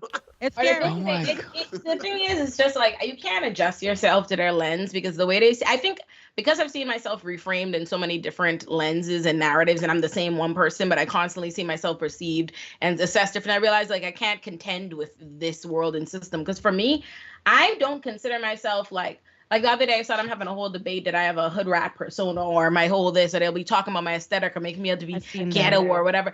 That's why there's no black person. There's no black person that actually that thinks that. That's a Looney Tune position. Like for me, I was raised in a black majority country, so I don't come from a place where we look at blackness and intelligence and all these things as mutually exclusive. So I'm not accustomed to anybody looking at me in this like hypersexualized light or this hood rat this and blah blah blah. I'm like, I'm a nerd. I've been a nerd. Like it is very evident in so many respects. I mean, all my rising is literally Yamcha and Piccolo and Frieza behind my head and all these different things. And they'd be like, oh, she goes out of her way to have this hood rat persona. I'm like, I'm going out of my way to have what are you talking about? And so what? To them, it could be that you're a hood rat, but then again, you're a Caribbean girl at the same time. What you're saying, it's problematic. We're not a monolith, and that's the thing. I want people to know when I open my mouth, I have a whole bunch of different accents. I might go I'm a Florida girl, okay? So I'm from South Florida. You might hear that come up in me. You might hear my Haitian accent come up in me. You don't know what you're going to get. Some words I don't even remember how to say in English, but they expect me to be a certain kind of way. But one thing I will tell you, whatever topic that we're talking about, I'm going to talk about it to the best of my ability, and y'all going to listen. And this is why you're watching the show. You know what I'm saying? So it's like, don't take away from my professionalism just because it doesn't meet your standards. I'm not going to wear my hair bone straight every time you see me. It might be bone straight on a Tuesday and fro Wednesday. You know what I'm saying? We're not a monolith, and it does not make us less of. It doesn't make Olay less of a lawyer. It doesn't make me less of a journalist. But people love to say, "Well, how is she a journalist?" I got 3 degrees. I've done TV news. I've worked in the entertainment as a journalist. I've done it all. So I don't gotta prove nothing to y'all. I'm tired. They just want to put people in boxes. Wait, hold on. We're on a show called The Leftist Mafia because the Mafia is considered cool. And I just want to bring up the point that you just mentioned, like you were being disparaged, being called a, quote, hood rat and all that kind of stuff. Like, why is it that the Mafia is cool? And like white, based, gangsters, gangs, all that kind of stuff is fucking epic. That shit is cool, like, oh, that's cool. Prestigious. Yeah, right? Not even just cool, but like prestigious. Everyone wants to be Scarface. Everyone wants the mountain of cocaine. Everyone wants all that shit. That shit is cool as fuck. But all of a sudden, when it involves black people, it's like, oh well, no. When we get in it, or Latin or we mess it up. When we get in it, we mess it up. When like you said, Mike, you have I think a sleeve tattoo. Let another person have come on here with a sleeve tattoo, and it's like when we do it, it's just. Like we F it up, we can't do it. When I've seen The Rising with other women on there who happen not to be black, who are wearing different color hair, who are, got a little bit of shoulder showing. So one time I went on there with a t-shirt, and I think it was Jimi Hendrix. I wear a lot of, remember that? Yeah, I wear a lot of like graphic tees with a lot of different people on there. So I had one time I'm on there with Jimi Hendrix, and I'm talking. They asking questions, I'm speaking, we're having conversations, and it's for the segment. People under there like, I can't even focus on what she's saying because I think my nails were even lime green. And they're like, I can't even focus on what she's saying because she got Jimi Hendrix on her shirt. Why, like, my black sister, why don't you just wear a button down and look like, and I had to get with that. I responded to, because I'm like, it doesn't matter. Like, I said what I said. If you didn't listen to it because you were too focused on my t-shirt, which was fly, then that's your business. Like, that's what you're sticking with. But I know that there was a conversation that was being held and you didn't listen to it. So yeah, that's important to remember when having the conversation, that it's not just a world where it's white people doing it to you. It's black people of color too that internalize the same respectability politics and have been taught to believe that you need to de-blackify, mute your blackness as much and all these different things to enter the room. And I find this very important, that those people that are always telling you what you can't do while you're in the room are always looking at you and commenting on you and what you are doing as you are already in the room that they are not in. It's the epitome of very Chris Brown, like, how you gonna hate from outside of the club? You can't even get in. It's very often, that's my thing, is that at the end of the day, and not taking merit in it is, well, as you're telling me I can't do this thing, I am doing it. I'm like, well, that was my titties out this weekend, and then that was me doing this, right? Like, you saw it both happen, right? Like, I'm like, but if I Google myself right now, amongst my Breakfast Club, new stuff, bikini, they have it. It can coexist, but not everybody gonna like it. But I think that's something I'm coming to terms with, like, people are just gonna have, because they're afraid. It doesn't look like what society thinks we should look like as women.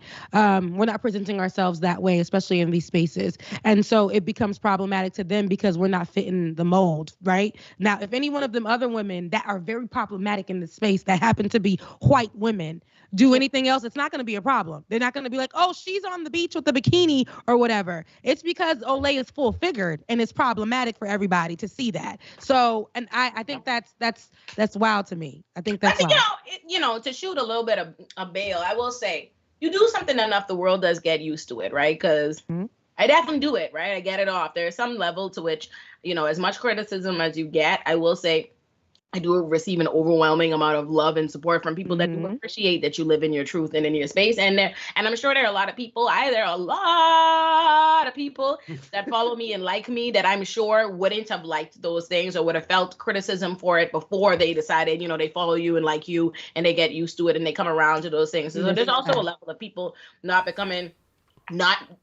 being used to it, and they eventually become accustomed and it becomes normal to them, because people will fight me now. People are mad at me now when I change my red locks and when I change my locks. And 3 years ago, when I first, started making my hair red, that was ghetto and wild to them too. Now it's inauthentic to them if I don't have red hair. You know what I'm saying? So people will get accustomed. You will see the time. Some dumb shit. Bro, I was going to say, this sounds like it's about control, right? It sounds like people want to control. They want to control. Women. Yeah. And Ben said it very well on the show. One time we were on the show and people were saying like, why don't you do this and why don't you do that? And I was telling him like, here's an idea, and he's like, well, we're producing the show and these are the stories that we have. Just because we did not do the stories that they wanted us to do today does not mean that, we're required to do it. And people will get upset and say things. And he had to say, he's like, we don't belong to them. I understand we may take some advice and we may, because they are our viewers. We appreciate them. But the moment that we don't do something and they flip out because they believe that they control us, we got to take back there is no reason why I'm sitting here feeling anxiety because they're threatening not to remove their support because we didn't do the one thing that they wanted us to do. It's like, no, I'm still going to do my platform. You do not you're not going to try to control this. I created this because I wanted to do it my way. And so, that's that. We talked about that. And he was just saying that no, Rebecca, this is our platform. We do this. We get up in the morning and we do this every single day. They choose to watch. So just because on this one day they don't agree with us, that's okay. We should not allow them to take full control of everything. I think that's in society, period. We see that in sports. White folks think they control football players. And yeah. Also, Yeah. Lance. Yeah. Don't forget, we have to cancel and uncancel somebody. We didn't do it last week because you weren't there because it's your segment. Don't forget, we must. Right, in honor of you, we were like, we can't do this without Lance because that was like your segment. What? No, wait. So I didn't watch it because I was like, I'm gonna get too much FOMO, so I'll be too sad if I have to watch the entire Leftist Mafia. But like, okay, so both Binder and Blair couldn't join us, the Illuminati. So should we? I don't know. Say something. No. Sorry, Wait, is this a segment? Because y'all gotta tell me about it. What's going on? So Okay, so this sounds like gibberish. You I've got to speaking gibberish. Speaking of segments, there's no real segments here. They're like kind of pseudo segments. We don't really have format or structure to the show. We kind of just like it's just conversation. We just keep going, or we'll start a segment and then like it'll veer off into something else. But I mean that's why people like it, I think, because we're human beings and we're like, I guess off the cuff here. But so David had posted some really good clips over the holidays, and my nieces had asked me about the show because they saw it, and the one that I sent to them was Olay reacting to Ben Shapiro, and that was like their favorite. And so I have a recommendation for another Olay Reacts, and it is. You know this white person, but you haven't seen. I'm certain you haven't seen this video. It's of Trump Jr. So let me give you. Talk. Okay. Wait. Oh, that's better yet. So Trump Jr. on a scale of 0 to 10, how much cocaine are we talking? Like I just we're want a number. talking 87. Like it's a wild. Oh shit! If it's one I'm thinking of, it's a crazy. He's crazy. Oh my! He's crazy. He woke up in the morning. His girlfriend, Olay, I like how like you're barely. Guilfoyle, I can still see what you're doing. Nothing in that. Everyone can see it. Everyone. No, he woke up in the morning and Kimberly Guilfoyle, she came to him with a tray and she's like, "How much cocaine do you want?" And he's like, "Yes." He wants all of the cocaine, enough to kill an elephant. So that's what you've got to react to, because he just signed a 7-figure deal with Rumble to post videos there. And all of our videos do better than his on Rumble. 7 figures.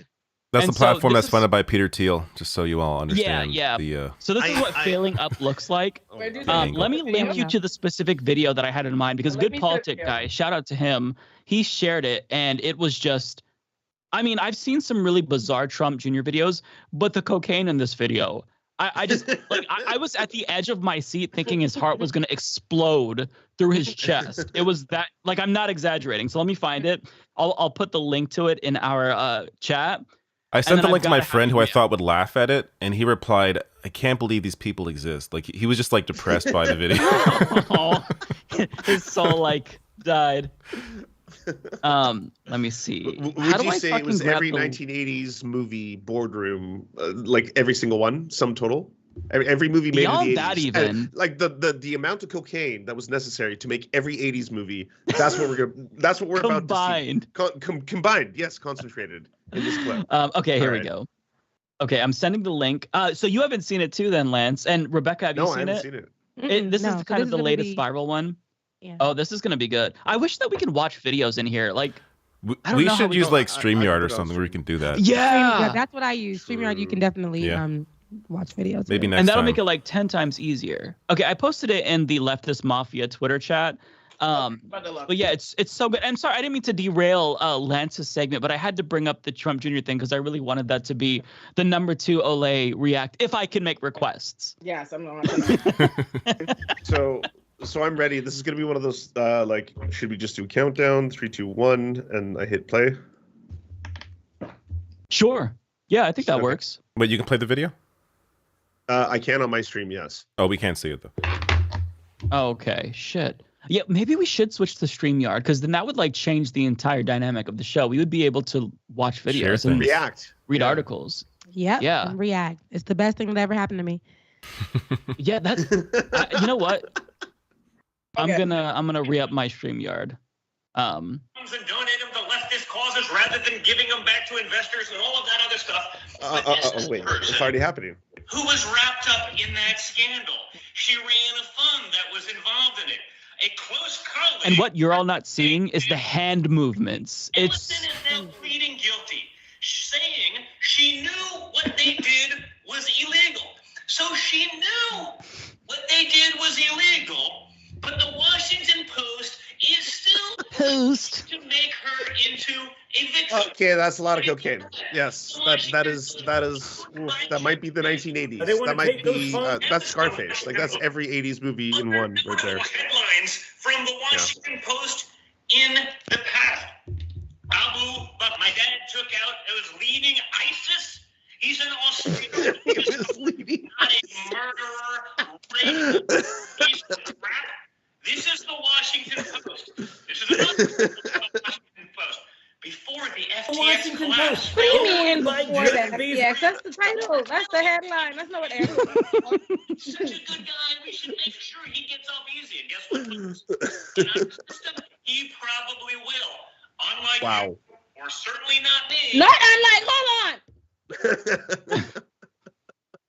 on. Wow. Unreal. We might it might be better served to save this for when we have StreamYard, just because it's a visual thing too, not just audio like WAP. Yeah, it's a very much a visual thing. Yeah, so wild. My man said, "Oh, well, he's definitely gonna get it. In our system, he'll probably get off easy. You know, not like you and me, right?" Okay. Me? You feel like you feel like there's a we? You feel like us? Now, how did I get in it? The peasants. The royal we, you know, the king's we. I'm in with. Hey. The thing is, like, I'm not even here to disparage people who want to do a ton of drugs. I just don't understand why you just, like, you know, buck all these rails, party out, and then be like, camera time. I need to turn on my camera and talk about this. Ooh, I got opinions. I'm just so ready to give my opinions to the world. That's the part where I'm like, you know. What I don't understand is why do we pretend like when you on drugs, you can't see that you on drugs? Like, for example, like, right? Like, he thinks he's subtle. Like, no, right? Like, you have to be looking, right? Like, you see that you're high, right? Because subtle, nobody can tell I'm on cocaine. like what? He's like, he's like, sir, you didn't look at that video and reflect. I remember when I was taking my birthday pictures for my 28th birthday, and I realized, like, oh, I look fried in every fucking picture. Now I'm fried. I shades on in every single picture from that trip because I look because while I might not have been able to feel that I looked fried when the photo was taken, when they showed me, even I said, "Oh wow, I look fried." Because right? Don't post that like that. It's very hard to hide for sure. Yeah, and he does not hide it very well. Like, there's some people who, you know, maybe they can play it cool a little bit. He's so conspicuous. It's like I was shocked. Like, I genuinely, authentically soy-faced watching that video for the first time because I'm like, how? Like, he just has no self-awareness. That's what they're paying for right there. Like, that's Rumble wants him for that shit. He turned his camera on and then he just started, you know, and he got clicks, but that's what they'll do. This is what the people are doing. They are not working no more. They not doing what they used to do back. They're people that used to build things with their hands. But these people are just getting on the microphone. They just ordering, getting on Amazon, getting on the microphone. Let's take back the country. I understand it. And it's women and men. It's like we don't need no more people on the microphone, but people get on drugs and they just get on the microphone. And there we go. There's a show. Yeah. It's the whole show.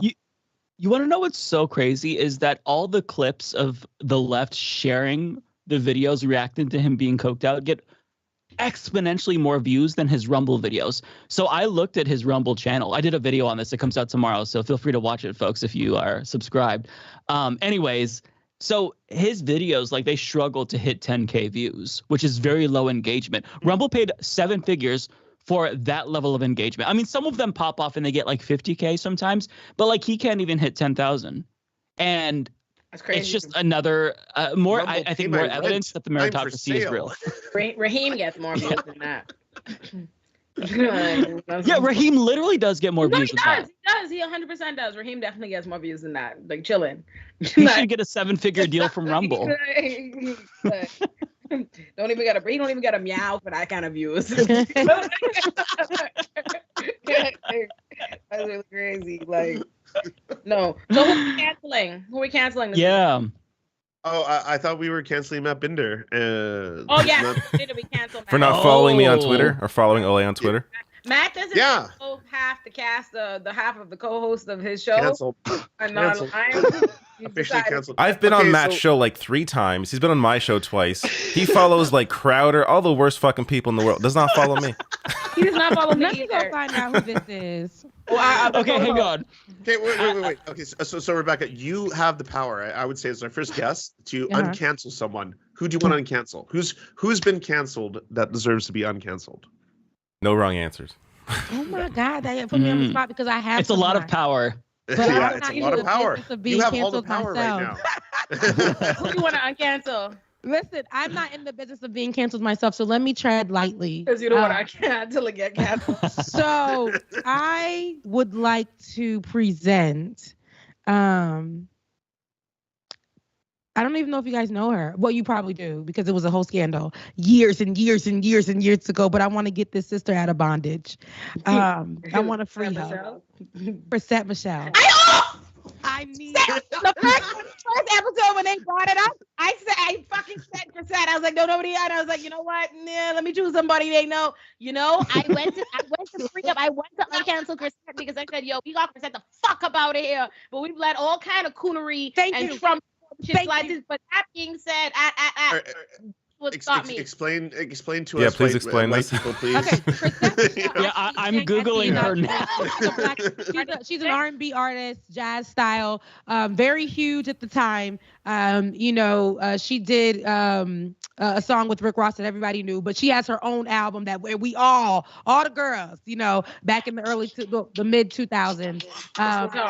Here she go. Hold on. I know that part. I don't know what she did. That sounds familiar. Why was she canceled? She sang it for Donald Trump. And so all of and Mary did. And Mary Mary did too. So right, but what happened in that time? Everybody was like, hell no, Donald Trump. And this was at the beginning. We did not like Donald Trump. We knew stuff was about to go down. And we're like, how dare Chrisette sing at this thing? Like, but baby, they drugged this baby for years. I mean, we are in 2023 and she is being drugged to this day and they will not forgive her. But yet we've had so much nonsense. We had rappers literally go and side with very conservative views, and 100%. People were just like, "You got to really think about it." I mean, we go recently to Kanye West. Kanye West this man sided with every conservative thing in this world. Said that slavery was a choice. We saw what happened when he spoke on the Jews. We ain't seen him since. He said a lot of foul things and sided with Donald Trump, and in so many different ways, and hurt the Black community. And she's saying at the inauguration, and we never seen her again. I'm gonna say this. No, I'm gonna say this though. I'm gonna say this. So you right. Let me just say this. You are 190% correct. That is what happened, right? 100%. And this is what I brought this up the first episode, but then this is what stopped me. I believe that cooning is a strict liability crime, right? And I was like, I'm like, yes, this act of coonery was punished far more severely than other acts of coonery, but I don't believe that we should level down. I believe we and I agree with you. I agree with you, but we have given other people opportunity. But also, we have given other people opportunity, and she has saying. But we have always been. You got to know who you are. You might have a big song, but that don't make you big, right? Like, you can get, if we don't fuck with you like that, you as an individual, and you fuck around and say the wrong thing, you will get a harsher penalty like Daniel Caesar. Let him be an evidence to that. Like, so you don't listen to Daniel Caesar anymore? I don't fuck with him like that. So you don't listen to Daniel Caesar anymore? I can't tell you what song he came up with I don't remember his songs outside of the first album. But you gonna listen to Daniel Caesar? I'm not gonna hold you. That man is not on my rotation. He's not on my shuffle. He's not on my radio. He's not on my list. So remember when it's a few different white folks, right? And this is why I get a little upset with. They'll say things will come out where they're like saying the N-word real harsh, and we're like white artists or white actors, and we're like, we're gonna cancel them, but baby, we don't care. They get hotter. They move, they get real hot in the game. Then we start allowing them to the cookout that I don't even want to go to no more. They like, we just, it gets crazy. But that Michelle, we don't even let her look over the fence. Cause she ain't we don't even let her look over the fence. Because she was never, Chrisette have a voice. Chrisette did what she needed to do on Aston Martin music, but when the fuck you ever knew any diehard Chrisette fans? You know any? You know what? Olay. Like, I'm not gonna hurt you. Wait. I replayed that song a million times, by the way. I love that song. Her name didn't ring a bell, and I was like, oh, this girl. But y'all weren't even aware she was canceled. You see, y'all. That's how much y'all. Not at all. And I was gonna say, I love this discussion because it's like there's nothing one white man on this panel can contribute to. Yeah, I'm reading about it though. I wanted to free her. I just wanted because she's apologized 90,000 times. She's done overly. I'm going to agree. Like 10,000 times, and she's done so many different things. And I might be partial because my friend actually, was working with her, and I got the opportunity to meet, and it was just good energy. And I just, in my heart, I was like, "Damn, girl, you are canceled. You are canceled." She says here. So this is back in. I'm reading Washington Post in 2019. She hopes singing at Trump's inauguration would build a bridge between the black community and, I guess, right-wing politics or something. Like, not build a bridge as in like, bring people there, but like try to bring people together. Clearly, it sounds like she's not all that political. I kind of just fell into this and like she just wanted to sing. I just wanted to sing. What happens when your lawyer let something in the door that you had successfully gotten precluded? Because I was getting ready to vote to uncancel her, and then David reminded me of the original charges. Like that reminded me of the original comments. That was a 2019 article, and she was stating where her mind was at the time. And unfortunately, I was there. I did a whole show that was on Chrisette Michelle, me and Ben, and it went viral. We did a whole thing on her, and we were like, hell no. I was like, dang, this is embarrassing, and I hate to do it, but sis, you weren't right. And I did that with the Mary sister as well, because she was up there singing as well. Now, with that being said, what's funny is there was a man there who got bigger. He's in the gospel community, though. He was playing the guitar for her, and he sang alongside her. Travis Green is his name. And he didn't get the same level of cancellation. No, he actually got bigger.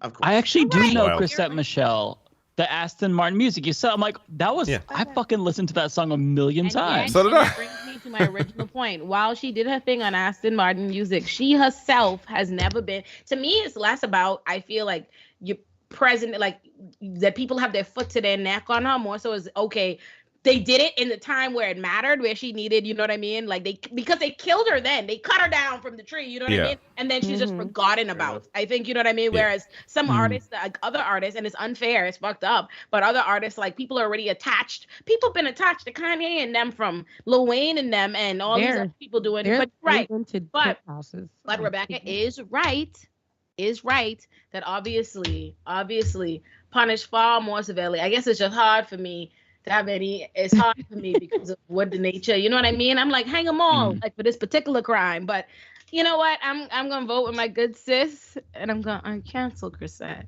Because and we'll enter in. I mean, we ain't just gonna throw her in everything, but I would love to uncancel her. Not you put Chrisette on parole. Not you going. Yes. And we'll check in. But I did that because it's like, she has been a good citizen in the community since, and you guys may not have heard that because she's been canceled so long.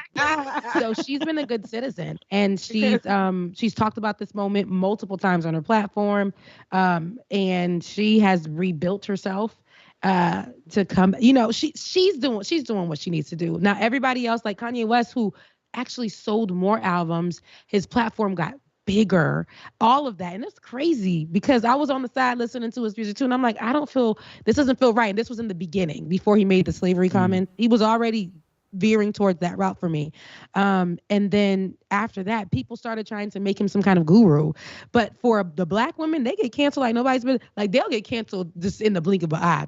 A black woman do something wrong, it's just like, girl, bye. A black man, like, and I'm talking, and this is only this is a conversation at the black table, and a black man does something wrong, and it kind of becomes like a black rapper. I do think it depends though on the woman, because let's not listen. If it was Beyonce, trust and believe, black women, we would have started bending over backwards to shoot us some bail. I know me personally, I would have.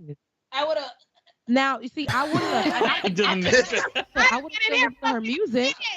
I would have still listened to Beyonce's music, but I would have been online like, "Here y'all go." No. What happened to Carrie Hilson? She spoke against. I was getting on Beyonce's internet and saying. Wait, Carrie Hilson did something? No, Carrie Hilson spoke against Beyonce, and we never seen her again. Oh, okay. And it wasn't even. That's well deserved. You don't come for the queen.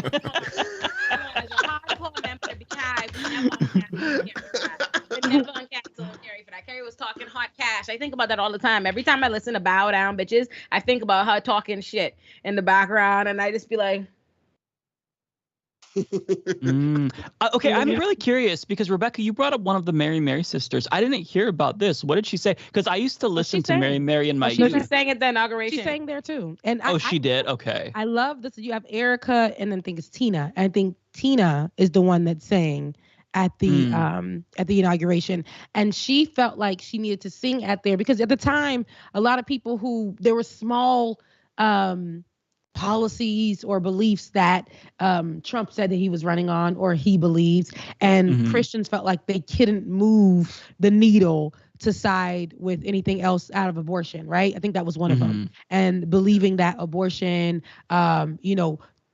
believing that children shouldn't be aborted for any other reason, people who were more pro-life, all that kind of stuff. And she sided with that. She said that was the reason because the Lord told her or something of that sort.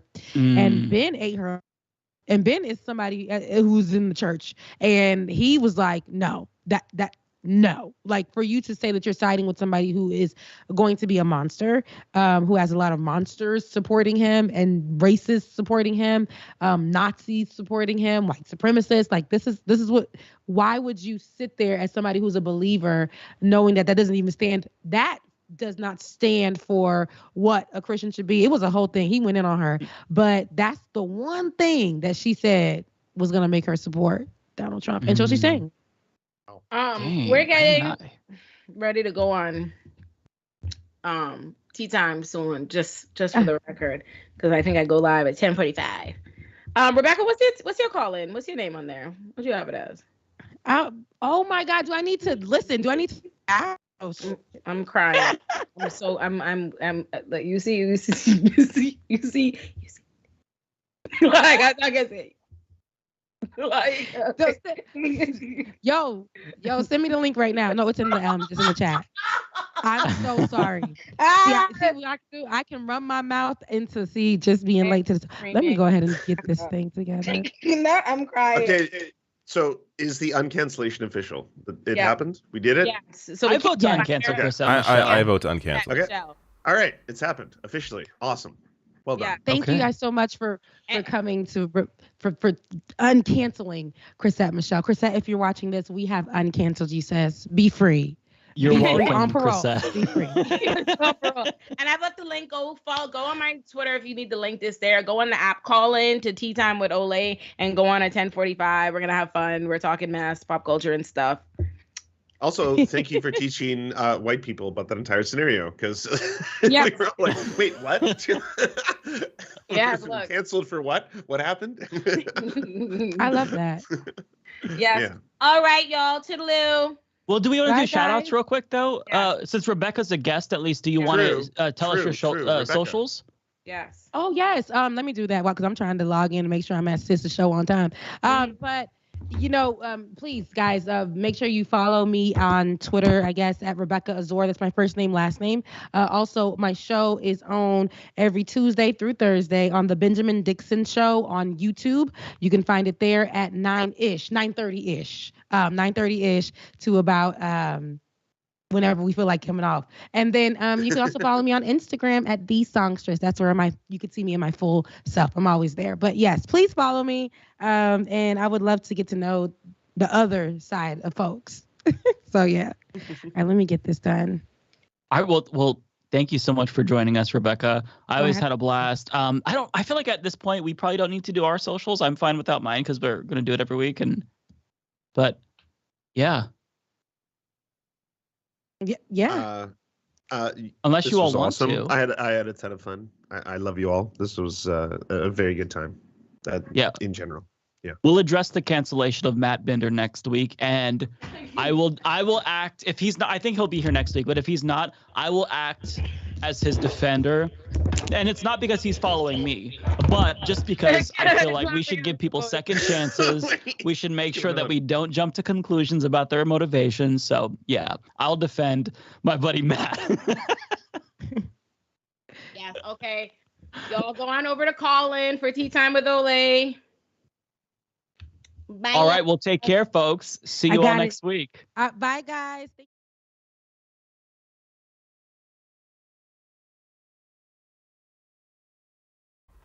Oh, I was on mute for like the last like 30 seconds. Didn't even realize it. I was saying things. No one even heard me. All right, so let me grab. John Barlick says, I like this episode. That's the latest super chat. Thank you, John. This one definitely was a lot less politics than I thought it was going to be. I mean, the first half was a little more heavier shit, but let me, where the hell are these super chats? YouTube. I'm telling you. YouTube. Hide shit. Here we go. All right. Let me go from bottom. Lawn Gnomes. What's up, Lawn Gnomes? Always good to see you. Says, bets on what the final House vote will be. Only 2019 or higher. My guess is the only way out of this, unless some new development has happened. My guess is the only way out of the speaker vote is for some Democrats to vote present for some reason. Or for people to, or for both caucuses to decide on a consensus vote and vote together, in which case you'd have a lot more than the threshold.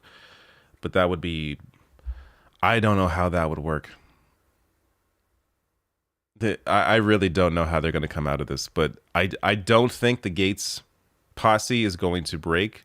I think they're going to hold strong. So it's going to have to be McCarthy giving up his speaker as a consensus vote for someone else that he agrees with Hakeem Jeffries on, or it's going to be, for some reason, Democrats voting present and bringing the threshold down. So Democrats caving, I guess, because they want to, I don't know, whatever the hell they want to do, that the GOP will agree with. But man, it's definitely a bizarre time right now in Washington, D.C. Jason says, I manage a dispensary in Oregon. Hey, by the way, Jason, I meant to bring this up in that conversation, and I just didn't. We moved on by the time it was time, once I was going to. But this is a good point. I manage a dispensary in Oregon. My biggest worry is being a huge cash money target because we can't bank. That's a great point. I've read a bit about that. How there are, I'm not sure, is this every state? I know at least in some states where it's where cannabis is legalized, but there's still restrictions on banking. That could be maybe a federal issue. But yeah, that is really a ridiculous restriction. Cat67, Cat says, I wonder if the people in jail for weed were using it medicinally for seizures, cancer, etc. It's hard to know, right? I mean, at this point, their state charges. There's no one held federally over marijuana use, but on a state level, I don't know. I can't look. Maybe it's just I can't imagine a world that crazy, but we live in a crazy world. There likely is somebody locked up because they were using it medicinally. I'm sure there is. There has to be. There are enough people in jail for the most ridiculous things. Stone Canuck says, when I smoke, I order things my friends need to their house. When I smoke, I order things my friends need to their house. You order things for your friend? We should be friends. I want you to send me free shit. Sometimes, so depending on the mood I'm in, I've definitely bought things that I didn't need while I have been high. Usually a video game that I would likely end up buying anyways, but maybe I didn't need to buy it at that time. But that tends to be what happens. But that, even in my case, that's pretty rare.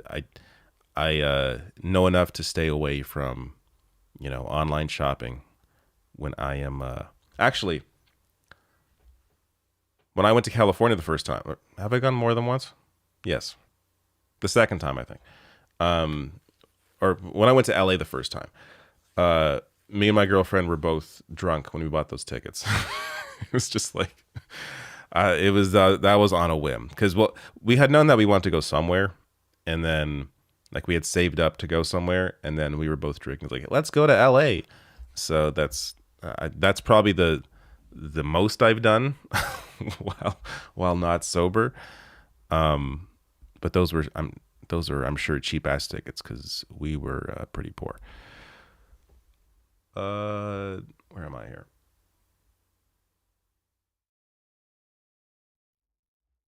Lizzie Bennett says, so true, Rebecca. Example, Reagan and Republicans push for gun control during the Black Panthers protest. Yes, great point. That's in regards to the discussion around gun control. If, I think Rebecca was talking about how, there are images of, or the right will use images of Black people holding guns to scare people.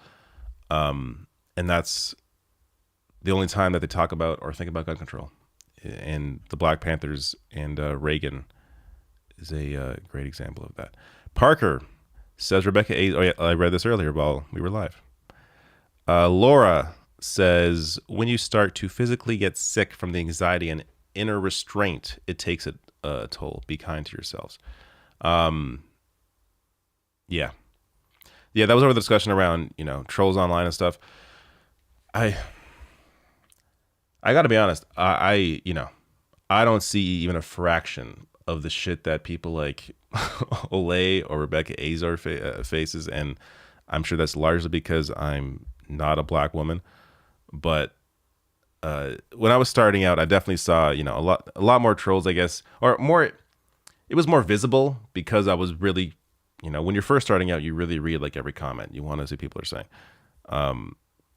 But I don't give a shit now. Like, the only comments that I will respond to, and they aren't even really troll comments, they're just usually comments that are uninformed, are comments on YouTube, my YouTube channel, because that is like within my space. That is, I'm not going to be on Twitter with some randos. But if you're watching one of my videos and you're engaging with it, I at least, I do read I don't read every comment because it's impossible, but I will jump in the comments sometimes and see what people are saying. And sometimes they're people saying things that are inaccurate, or or sometimes it's a good criticism where it's like, hey, you forgot to mention this, and I'll respond to them. I'll usually heart those comments because I want people to see the point they made that I didn't make. So I appreciate accurate criticism or points made that I didn't make in the video that I should have made, and I will definitely, when I see them, I will heart those. But yeah, trolls, I just whatever. It's just like, does it? I don't need. Why waste energy at all? Mariposa says, women of color are highly scrutinized just for existing in public. Hit the ignore/block button. Get y'all boundaries up. We love y'all. Yeah. I mean, we just definitely, I agree based on the experiences we just heard. The intellectual degenerate says, will the leftist mafia mob together to Politicon, or will it be a strategic split push offensive? I don't know if I'm going to show up to any of those things. Largely because I have a son and I just don't like being away from him for too long. Maybe in like 10 years when I don't mind leaving my 10-year-old at home with, his grandparents or something. But I don't know. Celeste says, leftist mafia, the best thing that has happened. I'm obsessed with these streams. What an amazing group of people. Well, considering you normally hate everything, I am very appreciative, Celeste, of you liking these streams. Thank you. And then I got John's already. Let's see if there were more since I started reading. I'm gonna guess probably not. I think I would have seen it. No. All right. Very cool. This was great, people. We finished before 11 o'clock. This was a win. I'm pretty happy Olay is doing her own stream. For one, she should do more of her own streams, and she should be on YouTube. She'd be huge. But on top of that, it means we also finish by before 10:45. So there's always going to be a hard end to the show where I'm not just falling asleep on camera. But in case you are still here and not watching Olay, go check her out now. Link to her Twitter is below this video. So I'm on her Twitter page. You'll see a link to her live stream. I assume she'll be up for, a bit. But thank you all. Michael Reagan says, GF and I staying up late to finish a project. Thanks to Leftist Mafia for the company. Awesome. So glad I can bring couples together. Thank you, Michael, and to your girlfriend for listening.